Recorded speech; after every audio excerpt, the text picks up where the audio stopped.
ஹல்லேலூயா. ஹல்லேலூயா. இப்போ இந்த வேத வார்த்தையில் 2500 வருடங்களுக்கு மேலாக பழமை வாய்ந்த மிகவும் முக்கியமான ஒரு புத்தகம். මේ දේ වචනය ඇවිල්ලා වසර 2000කට ඉහත තිබුණා වූ පැරණි පොතක්.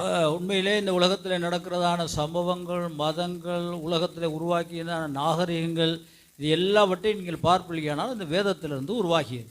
ඔබ ලෝකයේ දැක්කොත් එම සංස්කෘතියන් ආගමික කාරණාවන් සියල්ලක්ම උදුටුවොත් එම මේ දේ වචන ඊට වුණා වූ දෙයක්ව තිබෙනවා. உலகத்தினுடைய ஆரம்பம் வேதகாமம் என்பதை குறித்து மிகவும் தெளிவாக நாம் பார்க்கலாம். ලෝකයේ තිබෙනා වූ ආරම්භය ඇවිල්ලා දේ වචනය කියන එක අපි පැහැදිලිවම දකිනවා. இந்த உலகத்திலே மனிதன் எப்படி உருவாக்கப்பட்டான் என்று சொல்வதற்கு உலகத்திலே எந்த மதத்திலுமே சரித்திரம் கிடையாது.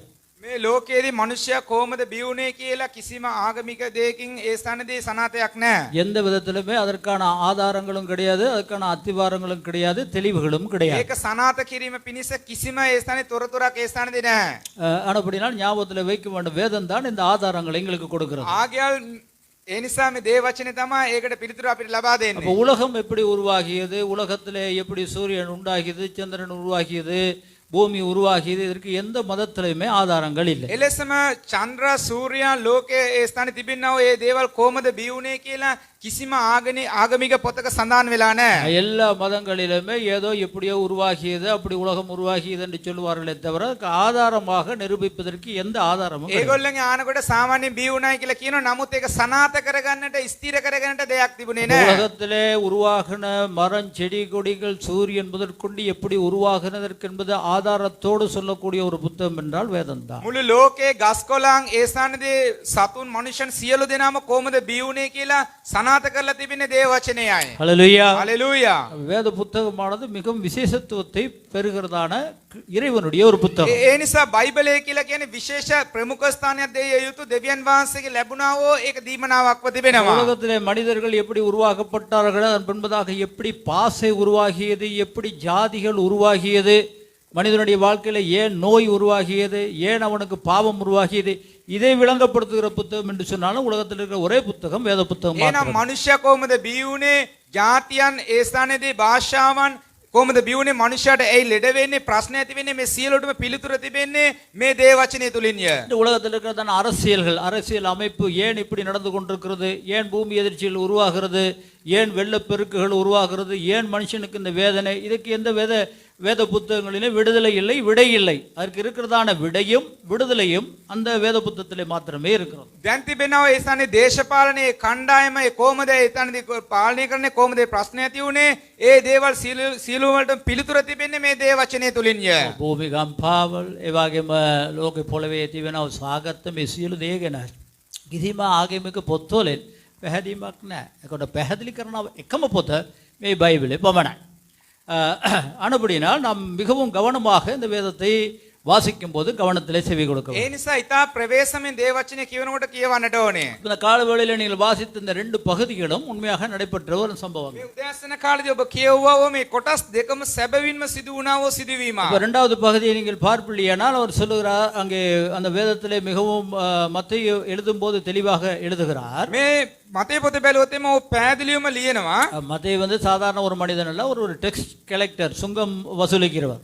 මතේ කියනකොට සාමාන්‍ය මිනිස්සෙක් නෙමෙයි, සුංගම එකතු කරන්නව මිනිස්සෙක්. நல்ல நல்ல படித்தவர். ඔයලා හොඳ බුද්ධිමත් උගත් මිනිස්සෙක්. இயேசுவோடு கூட இருந்த சீசன். එතකොට ඔය යේසුස් වහන්සේ සමග සිටියා වූ ගෝලෙක්. அப்ப லூக்கா என்று சொல்லும்போது அவன் ஒரு பெரிய ஒரு டாக்டர், வைத்தியர். නමුත් ලූක් කියලා කියනකොට ඔයලා හොඳ වෛද්‍යවරයෙක්. அந்த காலத்தில் இருந்தான படித்தவர்களிலே ஒரு பெரியவர். ඒ කාලේ ඉගෙනගෙන සිටියා වූ හොඳ උසස් බුද්ධිමත් මිනිස්සෙක්. அவர் எழுதும்போது எழுதுகிறார், நாங்கள் கண்களினால் கண்டதும் காதுகளினால் கேட்டதும் தீர விசாரித்து அறிந்ததும் தொட்டு பார்த்ததுமான காரியங்களை குறித்து உங்களுக்கு எழுதுகிறோம் என்று எழுதுகிறார். ඔව් ලියනකොට ලියනවා අපි ඇස් වලින් දුටුවා, කන් වලින් ඇසුවා, එලෙසම අපි ස්පර්ශ කරලා බැලුවා, ඒ දේ මම ලියනවායි කියලා ඔව් කියනවා. அப்ப இந்த ஜீசஸ் என்ற திரைப்படத்தை அந்த காலத்திலே நாங்கள் காட்டுவோம், இப்பொழுதும் யூடியூப்ல இருக்கிறது, அதிகமாக உலகத்திலே காண்பிக்கப்பட்ட திரைப்படம். ඒ කාලේදී අපි ගොඩාක් ජීසස් ෆිල්ම් එක පෙන්නුවා. ඒ කාලේදී ගොඩාක්ම අපි පෙන්නුවා වූ ෆිල්ම් එක YouTube වල තිබෙනවා. அது இந்த ஜீசஸ் படத்துல நிறைய படங்கள் இருக்கிறது. நாங்கள் காண்பிக்கிற இந்த கேம்பஸ் குருசிலே ஆயத்தப்படுத்தப்பட்ட இந்த ஜீசஸ் திரைப்படமானது இயேசு வாழ்ந்த இடங்கள், இயேசு மரித்த இடங்கள், இயேசு பிறந்த இடங்களிலே போய் எடுக்கப்பட்ட பிரம்மாண்டமான திரைப்படம். ජීසස් ෆිල්ම් වල ගොඩක් තිබුණා. නමුත් අපි පෙන්වුවේ සැබවින්ම යේසුස් වහන්සේ ඉපදිච්ච තැන ජීවත් වුණ සිදුවීම් ඒ ස්ථානවල ගිල වීඩිயோ රූගත කරපු දේව තමයි අපි පෙන්වුවේ. அப்ப இந்த கம்பஸ் குருசேர் என்று சொல்லும்போது அவர்கள் அந்த கம்பஸ் என்று சொல்லும்போது உங்களுக்கு தெரியும், நல்லா படித்தவர்கள் ஆனபடினால் அவர்கள் அந்த லூக்காவை போல அந்தந்த இடங்களிலே போய் அந்த திரைப்படங்களை எடுத்திருக்கிறார்கள். அந்த திரைப்படத்திலே காண்கப்படுகிற சம்பவங்கள் நிறங்கள் எல்லாமே அந்தந்த இடத்திலே எடுக்கப்பட்டதான திரைப்படம். කැම්පස් ශිෂ්‍යයන් කියනකොට හොඳ උගත් අය ඒගොල්ලෝ ඒ සම්දි ලූක් වගේම තමයි ඒ දේ සිදු වුණාව සිදුවිච්ච තැන්වල ගිහලා ඒගොල්ලෝ රූගත කළා. லூக்கா சொல்லுகிறார், கண்களால் பார்த்தது காதுகளால் கேட்டதெல்லாம் உங்களுக்கு எழுதுகிறேன் என்று. அப்ப இவங்க திரைப்படத்தை எடுக்கும்போது அந்த லூக்கா சுவிசேஷத்தை எடுத்து அதன்படி அவர்களும் போய் அந்தந்த இடத்திலே தான் அந்த படங்களை அவர்கள் ஷூட் பண்ணுகிறாங்க. ලූක් ලියනකොට කියනවා මම ඇස් වලින් දුටුවා ඇස් කන් වලින් ඇසපු දේ මම ලියනවා කියලා. ඒ වගේම තමයි මේ කැම්පස් සංවිධානයේ ඒගොල්ලෝ ඒ ස්ථානේ සිදු වුණේ කොතනද ඒ ස්ථානට ගිහලා ඒගොල්ලෝ රූගත කළා. அப்ப இயேசுனுடைய இந்த வேத புத்தகம் வந்து சாதாரண ஒரு புத்தகம் அல்ல. ඒ නිසා මේ දේව වචනය ඇවිල්ලා සාමාන්‍ය පොතක් නෙවෙයි. சரித்திரம் நிறைந்த ஒரு புத்தகம். ඒක ඉතිහාස ගත වුණාව පොතක්. உண்மையாகவே நடைபெற்ற சம்பவங்களை வெளியே கொண்டு வருகிற ஒரு புத்தகம். සැබවින්ම ලෝකේ සිදු වුණාව සිදුවීම් ලෝකයට ගෙන දෙන්නව පොතක්ව තිබෙනවා. அதனால தான் உலகத்தில் இருக்கிற எல்லா புத்தகங்களுக்கும் மேலான ஒரு புத்தகமாக இது காணப்படுகிறது, கணிக்கப்படுகிறது. ඒක තමයි ලෝකේ තියෙන පොත් වලට වඩා ප්‍රමුඛ ස්ථානය මේක ලබා දෙන්නේ. ඒක බලන්නේ. அதுபோல எத்தனையோ ஆயிரக்கணக்கான பணங்களை கொடுத்து மக்கள் வாங்குகிறார்கள், லட்சக்கணக்கான மக்கள் வாசிக்கிறார்கள். சிறியவர்கள் இருந்து பெரியவர் வரை வாசிக்கிறதான ஒரு புத்தகம் என்றால் இந்த வேத புத்தகம் மாத்திரம். එලෙසම ඒ නිසා තමයි දාස් ගණන් මේක මිලදීලා ගන්නේ. ලක්ෂ ගානක මනුෂ්‍යයන් මේක කියවන්නේ, ඒක බලන්නේ. பாருங்க, உலகத்தில் இருக்கிற இந்த வாலிப பிள்ளைகள், சின்ன பிள்ளைகள் வந்து நிறைய இந்த புத்தகங்கள் வாசிப்பதற்கு விருப்பம் இல்லை. බලන්න අද ගොඩාක් අය පුංචි දරුවන් තරුණයන් මේ පොත කියවන්නට කැමති නැහැ. ஆனால் பைபிள் என்று சொல்லப்படும் போது எல்லாருமே அதை வாசித்தே ஆக வேண்டும், அதை வாசிக்கிறார்கள். නමුත් බයිබලයේ කියනකොට හැම කෙනාම කියවන්න ඕනේ. අද ගොඩාක් අය කියවනවා. பாருங்க, நம்முடைய அந்த இரண்டாவது பையனுக்கு 12 வயது, அவன் இப்பொழுது 5-6 புத்தகத்தை வாசித்துக் கொண்டிருக்கிறான். බලන්න අපේ දෙවෙනි පුතාට ඇවිල්ලා වයස අවුරුදු 12යි. නමුත් දැන් පොත් 5ක් අය කියවලා ඉවරයි දැන්. இது போல ஒரு கதை புத்தகத்தை கொடுத்தா கூட பிள்ளைகள் வாசிக்க மாட்டார்கள். මේ වගේ නව කතන්දර පොතක් දුන්නත් ළමයි කියවන්නේ නැහැ, දරුවන් කියවන්නේ அவர்களுக்கு නැහැ. அதை வாசிக்கும் போது அவர்களுக்கு முடியாது. ඔවුන්ට කියවන්නට ඒක බෑ. ஆனால் இந்த புத்தகம் என்று சொல்லும் போது இது இறைவனிடத்திலிருந்து வருகிறபடினால் ஒரு மனுஷனுக்கு வாசிக்க கூடியதாக அமைகிறது.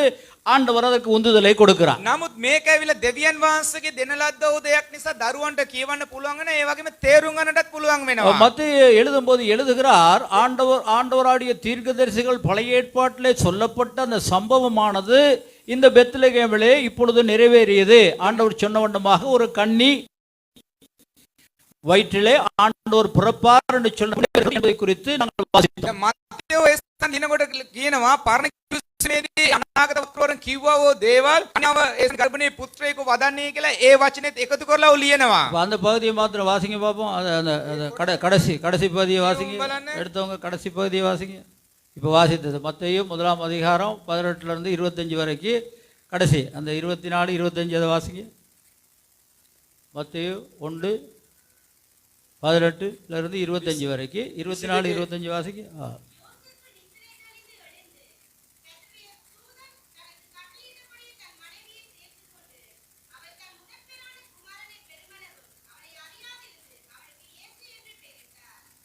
அதுக்கு முன்னுக்கு 22 කියන්නේ 22. 22 வாசிங்க. சரி, சிங்களே. මේ සියල්ල සිදු වූයේ බලව கன்யாව ගර්භණීව පුත්‍රයෙකු වදන්නීය. அப்ப பாருங்க, இயேசு பிறப்பதற்கு முன்பதாக தீர்க்கதரிசிகள் சொன்னார்கள். எல்லா எரேமியா, எசேக்கியேல் நிறைய எல்லா தீர்க்கதரிசிகளும் என்ன செய்றாங்க, இயேசு பிறக்க போறார் என்பதை சொல்லி சொன்னார்கள். බලන්න මේ අනාවකේ ඇවිල්ලා ඒ සනේ පරණ කිව්ස්මේ කිව්වා වූ අනාගත වක්‍රවරුන් කිව්වා යේසුස් වහන්සේ ඉපදෙන්න යනවායි කියා. ஏசாயா மிகவும் தெளிவாக எப்படி பிறப்பார், அவர் எப்படி சிலுவையிலே அடிக்கப்படுவார் என்பதை குறித்து தீர்க்கதரிசனமாக சொன்னார். அவர் தன்னுடைய கண்களிலே காணவில்லை, நடக்க போகிறது. ஆனால் ஆண்டவர் அவர் வெளிப்படுத்திய போது எப்படி இயேசு பிறக்க போகிறார், எப்படி ஒரு ஆட்டுக்குட்டியை போல அடிக்கப்பட போகிறார், எப்படி மரிக்க போகிறார், எப்படி உயிரோடு கூட எழும்ப போகிறார் என்பது தீர்க்க தரிசனமாக சொல்லுகிறார். බලන්න එසායා කියනකොට කියනවා යේසුස් වහන්සේ කොහමද දිලිඳු ගවලනක උපත ලබන්නේ, ඒ වගේම බැටළුවක් මෙන් කොහමද මරණ ගෙනියන්නේ. ඔව් දැක්ක වගේ කියනවා. ඒ ස්ථානයේ දෙවියන් වහන්සේ මඟ පෙන්වපුවේක එලෙසම ඔව් කියනවා.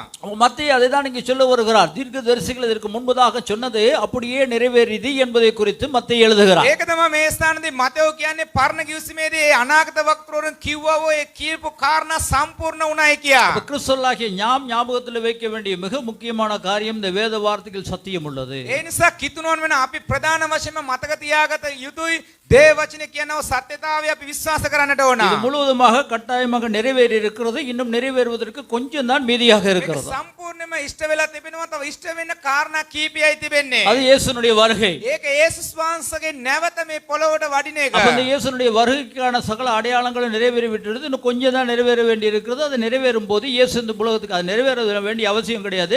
நிறைவேறுவதற்கு முன்பதாக இயேசு வருவார். நாம் எல்லாரையும் ஆண்டவர் எடுத்துக்கொள்வார். යේසුස් වහන්සේ නැවත පොළොවට එනකොට සමහර ලකුණු සිදු වෙනවා කිව්වා සිදු වෙලා තිබෙනවා. තව එකයි තියෙන්නේ උන්වහන්සේ වඩින එක විතරයි. வானப்படினால் ஞாபகத்தில் இருக்க வேண்டும். எப்பொழுதும் இயேசு வரலாம். ඒ නිසා මතක තියාගන්න කොයිම මොහොතේ හරි යේසුස් වහන්සේ නැවත එන්නට පුළුවන්. இப்ப இந்த குழந்தையாக அந்த பிறந்த இயேசு நியாயாதிபதியாக திரும்ப வர போகிறார். දැන් බලන්න මෙතන දිලින්දෙක් ලෙස ඉපදුනා වූ යේසුස් වහන්සේ නැවත ලෝකේ විනිශ්චයකරුවා ලෙස එන්නට යනවා. குழந்தையாக பிறந்தது உங்களுக்கும் எனக்கும் ரட்சிப்பை கொடுப்பதற்காக. දිලින්දෙක් ලෙස ඉපදුනේ ඔබට මට ගැලවීම දෙන්න පිණිස.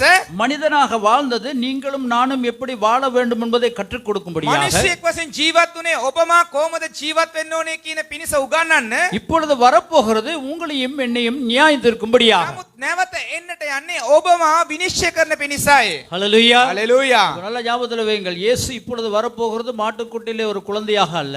හොඳට මතක තියාගන්න නැවත යේසුස් වහන්සේ එන්න යන්නේ ගවලනක පුංචි දිලින්දෙක් ලෙස නොවේ. ஒரு மனிதனாக உங்களோடு கூட இருந்து உங்களோடு சாப்பிட்டு படுத்து தூங்குவதற்காக உங்களுக்காக மரிப்பதற்காக அல்ல. මිනිසෙක් වශයෙන් ඇවිල්ලා අප සමග කාලා බෙල නිදාගන්න මැරෙන්නට නොවේ. அதெல்லாம் ஆண்டவர் செய்து முடித்து ඒ விட்டார். සියල්ලක්ම උන්වහන්සේ කරලා නිම කළා. இப்பொழுது வருகிறது நீங்கள் எப்படி வாழ்ந்தீர்களோ அந்த வாழ்க்கையின் பிரகாரமாக பரலோகம் நரகம் என்கிறதான ரெண்டிலே ஒன்றுக்கு உங்களை அழைத்து செல்லுவது. උන්වහන්සේ නැවත එන්නට යන්නේ ඔබ ජීවත් වෙන කාල වකවානුවේදී ඔබට ස්වර්ගයේද නිරේද තීන්දුව කරන පිණිසයි. ஹல்லேலூயா. හalleluya. எத்தனை பேருக்கு புரிஞ்சு? කී දෙනෙකුට ඒක තේරුණාද? அப்ப இப்ப மாட்டுக்குட்டி எல்லாம் கிடையாது. එහෙනම් නැවත ඇවිල්ලා ගව මඩුව එහෙම නැහැ. நத்தல் பாப்பா கிடையாது. නත්තල් පප්ප නැහැ. கிறிஸ்துமஸ் மரமெல்லாம் கிடையாது. ක්‍රිස්මස් ගස් නැහැ. இதெல்லாம் நாங்க வைக்கிறோம் அவருடைய வருகைக்கு நம்மளை ஆயத்தப்படுத்திக் මේ கொள்வோம். ඔක්කොම තියන්නේ ඇවිල්ලා උන්වහන්සේගේ ඊමට සූදානම් වෙන පිණිස පමණයි. ஹல்லேலூயா. හalleluya. அதுதான் மிக முக்கியமான காரியம். ඒක තමයි ප්‍රධානතම අපිට වැදගත් කාරණාව. அன்னைக்கு சாஸ்திரிகள் 3 பேரும் அந்த பிறந்திருக்கிற குழந்தையை பார்ப்பதற்காக கடந்து ඊට சென்றார்கள். දවසේදී ශාස්ත්‍රවන්ත තුන්දෙනා ඉපදුනාව දිලින්දාව බලන පිණිස ආවේ. இப்பொழுது வாழ்கிற நாங்கள் அந்த குழந்தையை பார்ப்பதற்காக கடந்து போகவில்லை. நியாயாதிபதியாக ராஜாதி ராஜாவாக வானத்திலிருந்து சிங்காசனத்தோடு கூட வரப்போகும்போது அவரை முகத்துக்கு முகமாக சந்தித்து பரலோகத்துக்கு போக போகிறோமா நரகத்துக்கு போக போகிறோமாங்கிறதான அந்த தீர்மானத்துக்குள்ளாக இருக்கிற காலத்திலே நாங்கள் கடந்து சென்று අපි දැන් ඉන්නේ බිලින්දාට මූණ අමු වෙන්න නොවේ. උන්වහන්සේ එනකොට අපි විනිශ්චය කරලා අපි ස්වර්ගයටද නිරේටද යන්න ඔය තීරණය කරනවා විනිශ්චයකරුවා අමු වන්නටයි. ஹல்லேலூயா. හalleluya. அதை ஞாபகத்தில் வச்சுக்கொள்ளுங்க. ඒක මතක තියාගන්න. அப்ப சாஸ்திரிகள் வரும்போது எத்தனை வருஷங்கள் வந்தார்கள் என்று தெரியாது, எத்தனை மாதங்கள் வந்தார்கள் என்று தெரியாது, கடந்து வந்தார்கள். නමුත් ඒ ශාස්ත්‍රවන්ත එනකොට මාස කීයක්ද අවුරුදු කීයක්ද කියන එක දන්නේ. නමුත් ඒගොල්ලෝ ආවා. இப்ப வரப்போகிற இயேசுவை சந்திக்க உங்களுக்கு எத்தனை வருஷங்கள் இருக்கிறது எனக்கு தெரியாது. එන්නෝ යේසුස් වහන්සේව සම්මුඛ වෙන පිණිස කොච්චර කාලයක්ද කියන එක මා දන්නේ නැහැ. ஏன்னா உங்களுக்கு வயது 50 வயதிலும் உங்களுடைய வாழ்க்கை முடியலாம், සමහර කලට ඔබට වයස අවුරුදු 50 වියද වෙන්නට පුළුවන්. 60 வயதிலும் முடியலாம், 60ක් වෙන්නට පුළුවන්. 70 வயதிலும் முடியலாம், 70ක් වෙන්නට පුළුවන්. 25 வயதிலும் முடியலாம். 20 25 වෙන්නත් පුළුවන්. அதான் வாழ்க்கை. ඒක තමයි ජීවිතය அதுல කියලා இருந்து நானும் කියන්නේ. நீங்களும் தப்ப முடியாது. ඒ නිසා ඔබම ඒක විශ්වාස කරන්නට உங்களுக்கு බෑ. எனக்கும் ஒவ்வொரு காலத்தை ஆண்டவர் ඒ நியமித்திருக்கிறார். නිසා ඔබට මට උන්වහන්සේ යම් කාල වකවානුව නියමිත කළා சாஸ்திரிகள் තිබෙනවා. தங்களுக்கு கொடுத்த அந்த காலத்திலே அந்த ஒட்டங்களை கூட்டிக் கொண்டு தங்களுடைய அந்த சகல விதமான ஆண்டவருக்கு கொடுக்க வேண்டிய சகல காணிக்கைகளை எடுத்துக்கொண்டு புறப்பட்டு போய் இயேசுவை கண்டார்கள். ඊළඟව ශාස්ත්‍රවන්තය එනකොට ඔවුන්ට දෙනු ලැබුවා ඔය පඬුරු සියල්ලක්ම රැගෙන ගිහිල්ලා උන්වහන්සේ ඒගොල්ලෝ සම්මුඛ වුණා පිදුවා ඒවා. அவர்களுக்கு தேவையானது அந்த குழந்தையை எப்படியாவது பார்க்க வேண்டும், கடவுள் ரட்சகர் பிறந்திருக்கிறார், அவரை நான் பார்க்க வேண்டும், அவருக்கு என்னுடைய காணிக்கைகளை கொடுத்து அவரை வணங்க வேண்டும். ඒගොල්ලන්ගේ අරමුණේ ඇවිල්ලා දිලින්ද අපෝදෙසා ඒ සන ඉපදිලා තිබෙනවා. උන්වහන්සේ අමු වෙලා කොහොම හරි මේ පඬුරු දෙන්න ඕනේ කියලා තමයි ආවේ. ஹல்லேலூயா. හalleluya. இன்றைக்கு நமக்கு இருக்கிறதான நோக்கம் என்ன? என்ன නමුත් වර්තමානයේදී අපිට තිබෙනව බලාපොරොත්තු ஆண்டவராகிய இயேசு வருவதற்கு முன்பதாக எனக்கு கொடுக்கப்பட்டிருக்கிற இந்த காலத்தில் எத்தனை தூரம் எத்தனை கஷ்டங்கள் எத்தனை வேதனைகள் வந்தாலும் பரவாயில்லை, நான் இயேசுவை தேட வேண்டும், ஆராதனைக்கு செல்ல வேண்டும், வேதத்தை வாசிக்க வேண்டும், தேவனுக்கு எதை கொடுக்க முடியுமோ அதை கொடுத்து ஆண்டவராகிய ராஜா வரும் வரை அவரை முகமுகமாய் நான் பார்க்க வேண்டும் என்கிறதான எண்ணம் இருக்கும்போது அதுதான் கிறிஸ்துவம், அதுதான் அர்த்தம். එහෙනම් අපිට මොකද තිබෙන්න ඕනේ? අපකට තිබෙනව සියල්ලක්ම උන්වහන්සේට දීලා නැවත ඒ රජතුමා එන විට අපගේ ජීවිතේ සියල්ලක්ම දෙන්න ඕනේ කියන ඒ අරමුණ තිබෙනවද? ஹல்லேலூயா. හalleluya. அதற்காக தான் நாம் வாழ்ந்து கொண்டிருக்கிறோம். එහෙනම් ඒක උදෙසා තමයි අපි ජීවත් වෙමින් සිටින්නේ. வேதம் தான் சொல்லுகிறது, பவுல் சொல்கிறார், உலகத்தில் இருந்தாலும் நீங்கள் உலகத்தார் அல்ல. ඒ නිසා තමයි පාවුල්තුමා කියන්නේ නුඹලා ලෝකයේ සිටියත් ලෝකයට අයිතිකරුවා නොවේ. உலகத்திலே வாழ்றீங்க, නුඹලා ලෝකයේදී ජීවත් ஆனா වෙනවා. உங்களுடைய வாழ்க்கையானது கிறிஸ்துவுக்காக வாழப்பட்டு இயேசுவை சந்திக்கிறதான அந்த வாழ்க்கைக்கு கடந்து சென்று போய் கொண்டிருக்கிறோம். அந்த சாஸ்திரிகள் அந்த பாலைவனத்தில் எந்த பிரயாணத்தை பண்ணீங்களோ அதுபோல எங்களுடைய காலகட்டத்தில் எங்களுடைய வாழ்க்கை முடியும் போது இயேசுவை காணும்படியான அந்த பிரயாணத்திலே கடந்து போய் අපි கொண்டிருக்கிறோம். මේ ලෝකයේදී ජීවත් වෙමින් යේසුස් වහන්සේව සම්මුඛ වෙන්න යන්නේ. එදා දවසේ ශාස්ත්‍රවන්තයෝ කාන්තාරේ මැදදී ගමන් කරා ASCII අපිත් මේ පොළවේදී ජීවත් වෙලා උන්වහන්සේව සම්මුඛ වෙන පිණිසයි. ஹல்லேலூயா. හalleluya. இன்னைக்கு மூச்சு போகுமேயானால் අද දවසේදී උස්ම අපිට නතර වෙනව නම් அடுத்த நிமிஷம் இயேசுவை நீங்க காணணும். ඒ ඊගාව තප්පරේදී ඔබ යේසුස් වහන්සේව දකින්නට ඕන. இயேசுவை நீங்க காணும் போது நீங்க இயேசுவுக்காக ஏதாவது செஞ்சிருக்கணும். යේසුස් වහන්සේව දකින්න විට ඔබ යේසුස් වහන්සේ උදෙසා යමක් කරලා තිබෙන්නට ඕන. சீசர்கள் எல்லாரும் வந்து காணிக்கைகளை கொடுத்து ஆண்டவரை நமஸ்கரித்து ஆண்டவருடைய நாமத்தை உயர்த்தினார்கள். කිව්වොත් ගෝලිය සියලු දෙනාම ඇවිල්ලා ශාස්ත්‍රවන්තයෝ ඇවිල්ලා පඳුරු දීලා උන්වහන්සේගේ නාමයට නමස්කාර කළා. நட்சத்திரம் அவர்களுக்கு வழிகாட்டியது.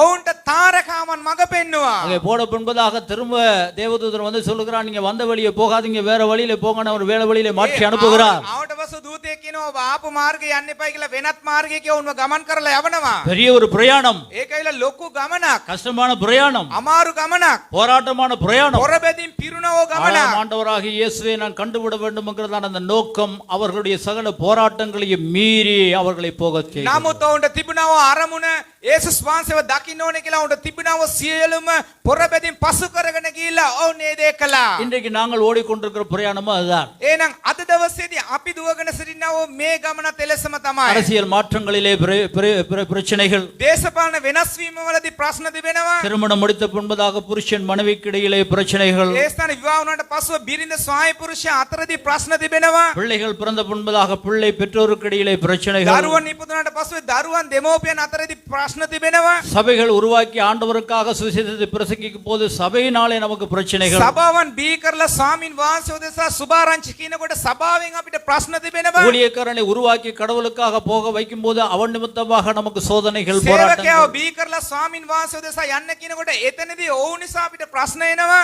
எல்லா காரியங்களையும் பிரச்சனை தான். ඉතින් මේ සියලුම කාරණාවලදී අපිට ප්‍රශ්න அந்த තිබෙනවා. பிரச்சனைகளின் மத்தியிலே கிறிஸ்துவை காண்போமையானால் அதுதான் கிறிஸ்தவ ஜீவன். නමුත් ඒ ප්‍රශ්න මැදදී ඔබ ස්වාමින් වහන්සේව දකිනවා නම් එයයි කිතුණු ජීවිතය. சொல்லுங்க ஒரு ஹalleluya, ஹalleluya. හalleluya.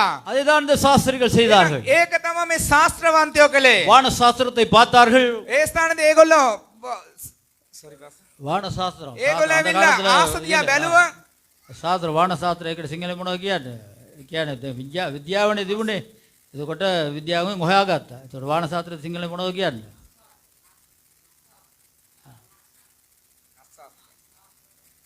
නට් සාත්‍රකව. එතකොට හොයාගත්තා, නිකන් බොරුවක් නෙවෙයි. හොයාගත්තා. දෙවියන් වහන්සේ ඉපදිලා තියෙනවා කියලා අද මේ විද්‍යාව දියුණු වෙලා තියෙනවා වගේ ඒ කාලේ තිබුණ ඒකයි. පැහැදිලිව හොයාගෙන තමයි ஏசுஸ் வானத்துக்கு ගියේ. இந்த நாட்களில் கூட தொழில்நுட்பம் உலக வளர்ச்சியா இருக்குது போல அந்த நாட்களில் நட்சத்திரங்களை பார்த்து தான் அவர்களை கண்டுபிடித்தார்கள். ඔබටත් මටත් බයිබලේ තියෙනවා. உங்களுக்கும் எனக்கும் இப்பொழுது வேதம் இருக்கிறது. කියනවාද හලෙලූයා. சொல்லுங்க ஹalleluya. හලෙලූයා. ஹalleluya. ඉතිහාසයේ දෙවියන් වහන්සේ කොහොමද මේ ලෝකෙ මෙහෙව්වේ? මිනිසෙක් කොහොමද මෙහෙව්වේ? හිරහඳ කොහොමද මෙහෙව්වේ? පැහැදිලිකමක් තියෙනවා. විද්‍යාවක් අපිට ඕන වෙන්නේ නැහැ. විද්‍යාව මිනිස්සු හොයාගත්ත සියලු දේවල් பைபிளே තියෙනවා. ஆனால் இப்பொழுது எங்களுக்கு தொழில்நுட்பம் தேவையில்லை. வேதம் இருக்கிறது. வேதத்தில் சொல்லப்பட்டிருக்கிறது எப்படி தேவன் வானத்தை பூமியை படைத்தார் என்று. විද්‍යාවේ හොයාගත්ත මේ පොළව මේ බෝලයක් වගේ තියෙනවා කියලා දැන් මේතකදී. නමුත් අවුරුදු 2500කට උඩදී යෝබ්තුමාගේ පොතේ ලියලා තියෙනවා මේ පොළව මේ හෙට්ලස් කියනවා දෙයියෝ අල්ලගෙන නෙවෙයි නිකන් කරකිනවා දෙවියන් වහන්සේ කරකවලා බෝලෙක් වගේ තියලා තියෙනවා කියලා බයිබලයේ තියෙනවා. இப்பொழுது தொழில்நுட்பம் மீதியா கண்டுபிடித்தார்கள் உலகம் ஒரு உருண்டையாக இருக்குது. ஆனா 2005 வருஷத்துக்கு முன்பதாகவே யோபு சொல்லி இருக்கிறார் அந்த இடத்துல இது வந்து உலக ரவுண்டாக இருக்குது என்று. உலகம் உருண்டையா இருக்குது சுத்தி கொண்டு ரவுண்டால உருண்டையா இருக்குது அப்படி சுத்தி கொண்டிருக்குன்னு சொல்லி சொல்றான். அப்ப அந்த உருண்டை அப்படி சுத்தி கொண்டு பூமி உருண்டையா இருக்கிறது சுத்தி கொண்டிருக்கிறது. எட்லஸ் தெய்வம் அப்படி பிடிச்சிக்கிட்டு இருக்கல அதை விளங்கப்படுத்துறார். பாருங்க இவ்வளோ தெளிவு இருந்தோம் இன்னும் நாம் கடவுளை தேட வேண்டும்ங்கிறதான எண்ணம் இல்லாவிட்டால் நாம் எங்கே இருக்கிறோம்? බලන්න මෙච්චර පැහැදිලිකම තීදී තවත් අපි දෙවියන් වහන්සේව සොයන්නේ නැතුව සිටිනවද? இன்னும் மிகவும் துக்கமான காரியம் கிறிஸ்தவ சபைகள் கிறிஸ்தவ போதகர்கள் ஊழியர்களை குறித்து. ගොඩාක් අද කාලේ වෙනකොට දුකටපත් වෙන හේතු වන සභාවයි කිතුණු දහස්සේ යනුයි. அன்றைக்கு இருந்த சாஸ்திரிகள் இதை குறித்து தெளிவு ஏற்பட்டபடியினால் එදා දවසේදී මේ ශාස්ත්‍රවන්තයන්ට මේ ගැන අවබෝධ කරගත්ත නිසා தங்கள் வாழ்க்கை காலங்கள் எல்லாவற்றையும் ஒதுக்கி இதற்காக செலவிட்டார்கள். ඔවුන්ගේ කාල වේලාව සියල්ලක්ම වෙන් කරලා මේ කාරණා උදෙසාම තමාගේ ජීවිතය කැප කළා. ஆனால் இந்த வேதத்தின் பிரகாரமாக இன்று இயேசுனுடைய வருகை தெளிவு என்பதை குறித்து நிரந்தரமாக தீர்மானமாக எழுதப்பட்டு நிரூபிக்கப்பட்டு கொண்டிருக்கிற காலம். නමුත් මේ කාලයේදී ඒ ස්ථානදී උන්වහන්සේගේ උපත නැවත වඩිනේ සියල්ලක්ම ලියවලා සනාථ කරනව කාලයක්. ஆனால் இந்த மனிதர்களுக்கு என்ன? නමුත් අද මනුෂ්‍යයන්ට මොකද වෙලා තියෙන්නේ? ஞாயிற்றுக்கிழமை ஆலயத்துக்கு வரதுக்கு நேரம் இல்லை. ඉරිදට සභාවට එන්න පවා උන්ට කාල වේලාවක් නැහැ. பைபிள் வாசிப்பதற்கு நேரம், දේව වචනේ කියවන්නට කාල වේලාවක් නැහැ. செபிப்பதற்கு நேரம், යාඥා කරන්නට කාල වේලාවක් உலகத்துல சுத்தி பார்க்கிற எல்லாத்துக்கும் நேரம். ලෝකේ කරකලා බලනවා. இந்த நாட்களில் விசேஷ பெண்கள் போனார்கள் ஏன்னா இந்த ஏதாவது ஒரு ஷாப்பிங் காம்ப்ளெக்ஸ் போட்டு சுத்து நமக்கு தலை சுத்தம். නමුත් මේ කාලේදී කාන්තාව එසන shopping එකට ගිහලා ඒකේ කැරකෙන කැරකෙලට අපිට ඔළුව කැක්කුම හැදෙනවා. புத்தளதுனா குறைவா இருக்கும். නමුත් පුත්තලම හිතන්නේ අඩු වෙන්නේදී. இங்க புத்தளத்துல எல்லாம் பெரிய இந்த சிட்டிஸ் இல்ல, அங்க இந்த நோ லிமிட் அந்த லிமிட் வச்சிருக்காங்க. நோ லிமிட் உனக்கு லிமிட்டே கிடையாது சுத்த அப்படின்னு போட்டுருக்காங்க. නමුත් පුත්තල මේල ලොකු බිල්ඩින් නමුත් කොළඹ ලිමිට් එකක් තිබුණා ඒගොල්ලෝ අන්ලිමිට් ලෙස කරගෙනවා. நான் அந்த சிஸ்டரோட எல்லாம் ஷாப்பிங் போறது கிடையாது. நீங்களே போயிருங்க அப்படின்னு. මම සිස්ටර්ලාත් එක්ක shopping යන්නේ නැහැ ඔයාම ගිහලා එන්න කියලා යවනවා. அப்படியே போனாலும் முன்னுக்கு போயிட்டு ஒரு புத்தகத்துல போட்டு உட்கார்ந்து ஃபோன்ல ஏதாவது செய்ய எழும்பா இருந்தால் எடிட் பண்ண எழும்பா இருந்தால் அதை எடிட் பண்ணிக்கிட்டு இருப்பேன். அவங்க பாட்டுக்கு சுற்றிட்டு ஒரு 2 மணி நேரம் வருவாங்க. அப்போ நாம் ஏன் வேலையும் நமக்கு முடிஞ்சிடும். ඒම ගියත් ඒ ස්ථානේ පුටුවක වාඩි වෙනවා එඩිට් මොනවාර තිබුණා මම ඒක කරන ඒක ඒගොල්ලෝ ගිහලා කැරකෙලනකොට මගේ වැඩත් ඉවරයි ඊට පස්සේ ගෙදර එනවා. ஏன் உதாரணமாக சொல்கிறேன்னு சொன்னால் உங்களுக்கு தெரியும் அதுக்கெல்லாம் எங்களுக்கு நேரம் இருக்கு. ඇයිද මම මේ උදාහරණය කියන්නේ මේ සියල්ලක්ම ඒගොල්ලන්ට කාලය තිබෙනවා. சொந்தக்காரன் வீட்டுக்கு போகிறதுக்கு நேரம் இருக்கிறது. ඥාතින්ගේ ගෙදරට යන කාලය තිබෙනවා. வடை சுடுறதுக்கு நேரம் இருக்கு. වඩේ පුච්චන කාලය තිබෙනවා. கொக்கி சுடுறதுக்கு நேரம் இருக்கு. කොකිස් පුච්චන කාලය තිබෙනවා. கேக் சுடுறதுக்கும் நேரம் இருக்குது. කේක් පුච්චන කාලය තිබෙනවා. பட்டாசு போடுறதுக்கும் நேரம் රතින් இருக்குது. යදානත් කාලය තිබෙනවා. பைபிள் வாசிக்க நேரம் இல்லை. නමුත් බයිබලයේ කියවන්න කාලය නැහැ. இன்றைய உலகம் அதல்லவா? එහෙනම් අද ලෝකයේ මෙලෙස නොවේද ගමන් அந்த කරන්නේ? சாஸ்திரிகள் என்ன செய்தார்கள்? එහෙනම් ඒ ශාස්ත්‍රීය කොහොමද කළේ? தெளிவாக இயேசு பிறந்திருக்கிறார் என்பதை அறிந்த போது தங்களுடைய சொந்த வாழ்க்கைகள், தங்களுடைய சொந்த விஞ்ஞானங்கள், தங்களுடைய சொந்த தொழில்கள் எல்லாவற்றையும் ஒதுக்கி ஒரு பக்கமாக வைத்துவிட்டு, அதான் சொல்றேன், எத்தனை நாள் வந்தார்கள் என்று வேதத்தில் எழுதப்படவில்லை. சில வேளையில் அது 3 மாசமா இருந்திருக்கலாம், 4 மாசமா இருந்திருக்கலாம். எவ்வளவு தூரத்திலிருந்து வந்தார்கள் என்று வேதத்தில் எழுதப்படவில்லை. அந்த பாலை வனத்தில் அந்த ஓட்டங்களை கட்டிக்கொண்டு அதற்கு தண்ணிகளை வைத்துக்கொண்டு தீவனங்களை கட்டிக்கொண்டு அந்த இயேசுவை பார்க்க வேண்டும் என்று வருகிறார். නමුත් ඒගොල්ලන්ගේ පුජ්‍යලික ජොබ් ඒ රැකියා සියල්ලක්ම පැත්තකින් තබලා යේසුස් වහන්සේ ඉපදුනායි කියන එක අවබෝධ කරගත්තට පසුව ඔවුන් ඒ යේසුස් වහන්සේ සම්මුඛ වෙන පිණිස ඔවුන් ආවා. ஹல்லேலூயா. හalleluya. இந்த உலகத்தில் அநேக போதகர்களே உலகம் உலகம் என்று அழைகிறார்கள். இந்த போதகர்களே உலகம் නමුත් අද දවසේදී දාසයන්ම ලෝකයට වහල් වෙලා ජීවත් වෙනවා. உலகம்தான் பெரிதென்று இன்னைக்கு நடக்கிற ஊழியர்கள் தான் அதிகம். ලෝකයේ තමයි වැදගත් කියලා ජීවත් වෙනව දාසයන් සිටිනවා. நத்தால் வரும்போது எவ்வளவு பெரிய காரை வாங்குவோம் என்று யோசிக்கிற ஊழியர்கள் அதிகமாக உண்டு. නමුත් නත්තල එනකොට ඒගොල්ලෝ කොච්චරක් ලබා ගන්න ඕනේ කියලා කල්පනා කරන දාසයන්ු සිටිනවා. புது வருடம் வரும்போது எத்தனை அளவுக்கு நாம் சம்பாதித்துக் கொள்ள வேண்டும் என்று யோசிக்கிற காரணங்கள் உண்டு. නමුත් මේ කාරණාව එන විට ඒගොල්ලෝ කොච්චරක් ආදායම උපයා ගන්න ඕනේ කියලා කල්පනා කරන දාසයන්ු සිටිනවා. எல்லாம் இருக்கிறது. මේ සියල්ලක්ම තිබෙනවා බලාපොරොත්තුව. சீசர்களை போல எல்லாவற்றையும் விட்டு இயேசுவுக்காக வாழக்கூடியவர்கள் எத்தனை பேர்? නමුත් සියල්ලක්ම අත්හැරලා ගෝලයන් වගේ දෙවියන් වහන්සේ උදෙසා ජීවත් වෙන්නා වූ දාසයන් කී දෙනෙක් සිටිනවද? 12 சீசர்களும் இயேசுவோடு கூட இருந்தார்கள். ඒ ගෝලය 12 දෙනාම යේසුස් වහන්සේ සමග සිටියා. இயேசுவை கண்களினால் கண்டார்கள். යේසුස් වහන්සේව දෙනිත් වලින් දුටුවා. அற்புதங்களை கண்டார்கள். ආස්කම් සලකුණු දුටුවා. 5 அப்பத்தை பிட்டு 5000 பேருக்கு கொடுத்த போது மீதி கூடைகள் 12 எடுத்தார்கள். රොටි පා කඩලා 5000කට කන්න දීලා කූඩ 12 ඉතුරු වෙන එක ඒගොල්ලෝ இயேசு දැනිත් වලින් දුටුවා. மரிக்கும் போது கண்களிலே பார்த்து යේසුස් கொண்டிருந்தார்கள். වහන්සේ මැරිච්ච එක දැනිත් වලින් දුටුවා. இயேசு உயிரோடு கூட எழும்பி 40 நாள் வாழ்ந்த போது கண்களிலே பார்த்தார்கள். යේසුස් වහන්සේ නැවත උත්ථාන වෙලා දින 40ක් පොළවේ ජීවත් වෙච්ච එක ඒගොල්ලෝ දුටුවා. பரிசுத்த ஆவி வந்தபோது அவர்களுடைய ஆவியானது பரிசுத்த ஆவியோடு இணைந்து ஆவியினாலே அபிஷேகம் பண்ணப்பட்ட ஒரு வல்லமையை பெற்றார்கள். ශුද්ධාත්මය ඇවිල්ලා ඒගොල්ලන්ගේ ඒ ආලේපය අත් විඳා දැක්ක එක ඒගොල්ලෝ දුටුවා. அதுக்கு பின்பதாக சொன்னார்கள், ඉන්පස්සෙ ඒගොල්ලෝ කිව්වා இந்த இயேசுவுக்காக வாழுவதை பார்க்கலாம் என்னுடைய வாழ்க்கை எதற்காக? මේ යේසුස් වහන්සේ උදෙසා ජීවත් වීමට වඩා මගේ ජීවිතේ වටිනාකම කුමක්ද? பவுல் தன்னுடைய படிப்பு பட்டங்களை விட்டார், පාවුල් තමාගේ උපාධිධාරී උගත්කම සියල්ලක්ම අත්හැරියා. சொத்துக்களை விட்டார். වස්තු අත්හැරියා. பேதுரு தன்னுடைய போட்டு காரியங்கள் எல்லாவற்றையும் விட்டு விட்டார். පේත්‍රස් තමාගේ බෝට්ටු වාහන සියල්ලක්ම අත්හැරලා දැම්මා වික්කා. சுங்கம் வசூலித்துக் கொண்டதான மத்தேயு தன்னுடைய சுங்க பணம் எல்லாவற்றையும் விட்டு விட்டார். ඒ සුංගම් වසූල් කරාවෝ ඒ මතයෝ සියල්ලක්ම අත්හැරලා දැම්මා. இயேசுவுக்காக வாழ்ந்தார். යේසුස් වහන්සේ උදෙසා ඒගොල්ලෝ ජීවත් වුණා. இயேசுதான் கெதி என்று යේසුස් நினைத்தார்கள். වහන්සේ තමයි මාර්ගය කියලා සිතුවා. இயேசுவுக்காக வாழ வேண்டும் என்பதற்காக ஜீவியத்தை தியாகமாக பரித்தியாகம் பண்ணினார்கள். යේසුස් වහන්සේ උදෙසා ජීවත් වෙන්න ඕනේ කියලා තමගේ ජීවිතේ ඒ කාරණා උදෙසා පූජා කළා. இயேசுனுடைய வருகை இந்த அந்த ஆண்டு இருக்கிறது. යේසුස් වහන්සේගේ දෙවන පැමිණීම ඉතාම සමීපවයි තිබුණේ. ஒன்ன மென்ன கீழே இயேசு சுவாசிக்கு பலா தேவனிமைக்கான பலாபுரத்து ನಾವು ಜನತಾವதமா அப்பி ஆனால் நாங்கள் வந்து இப்ப வருவார் எதிர்பார்க்கக்கூடிய ஜனங்கள் தான் நாங்கள். අප අපේ කැපවීම තියෙනවා. ஆனால் எங்களுடைய අර්පණික අවනමයි இருக்கிறதா? දැන් ඉන්න මිනිස්සු ඔක්කොම මේ ආතල් ගන්නයි ලෝකෙදී දෙවිමේ තියෙන ආතල් ගන්නනේ නේද? ලයිට් දාලා අරක දාලා මේක දාලා අර ක්ලබ් එකෙන් ගන්න වාගේ ෆුල් සොවියත් දාලා යනවා. ඒකනේ තරමේ. ஆனாலும் இப்ப இருக்க ஆராதனை எல்லாம் பாட்டு போட்டு புகை போட்டு சும்மா அந்த இடத்துல ஆத்தல அவர்கள் ஆராதனை செய்துட்டு போறது தான் பாக்குறாங்க. සමහර පාලකවරු නටන එක දාලා මේ අර සිනමා සින්දුත් දාලා දෙනවා. ලෝකේ තියෙන සිංහල සින්දුත් දාලා ඒකත් එක්ක පාස ඒක මාරු කරලා තියෙනවා. මේගොල්ලන් නටන්නේ කිතුණු ගීතිකාවට. නමුත් ඒ ඔක්කොම දැන් එඩිට් කරලා දාලා තියෙනවා. ඒකේ සින්දුවත් මට අමතක වුණා. හොඳ සින්දුවක් දාලා එතකොට පාස නටනවා. මේ නටනවා. නටුමයි ගේම්මයි.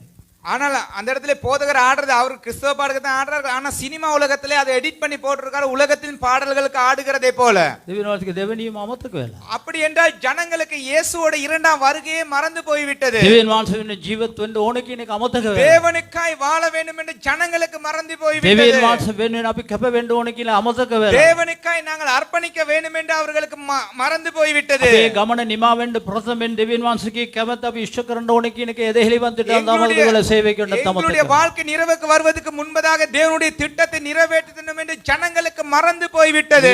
2024 අපි පසුතැ වෙලා උන්වහන්සේගේ නාමයේ සඳහා ඒ ශාස්ත්‍රවරුන් කොයිතරම් කැපවීමෙන් ඒ යේසුස් වහන්සේ දකින්න ගියාද? ඒ වගේ යේසුස් වහන්සේගේ දෙවෙනියම උන්වහන්සේ මූණට මූණ දකින්න පිණිස අපගේ ජීවිත තුළ දෙවියන් වහන්සේ දී තියනව ඒ කාලය තුළ අපි ඉෂ්ට කරගන්න උත්සාහ කරනවා. ஆகையால் 2024 நாங்கள் மனம் திரும்பி அந்த ஆசாரியர்களை போல எங்களுடைய வாழ்க்கையை அர்ப்பணித்து இயேசு கிறிஸ்துவை முகத்துக்கு முகமாக சந்திக்க வேண்டும். எங்களுடைய வாழ்க்கையை அர்ப்பணித்து முன்னால் செல்வோம். மரியாளுடைய வாழ்க்கையிலிருந்து சில காரியங்களையும் யோசேப்புடைய வாழ்க்கையிலிருந்து சில காரியங்களையும் சிந்திப்போம். මරියාගේ ජීවිතේ සමහර කතාවත් ඒ වගේම යෝසෙෆ්තුමාගේ ජීවිතේ සමහර කරුණුත් බලන්න යනවා.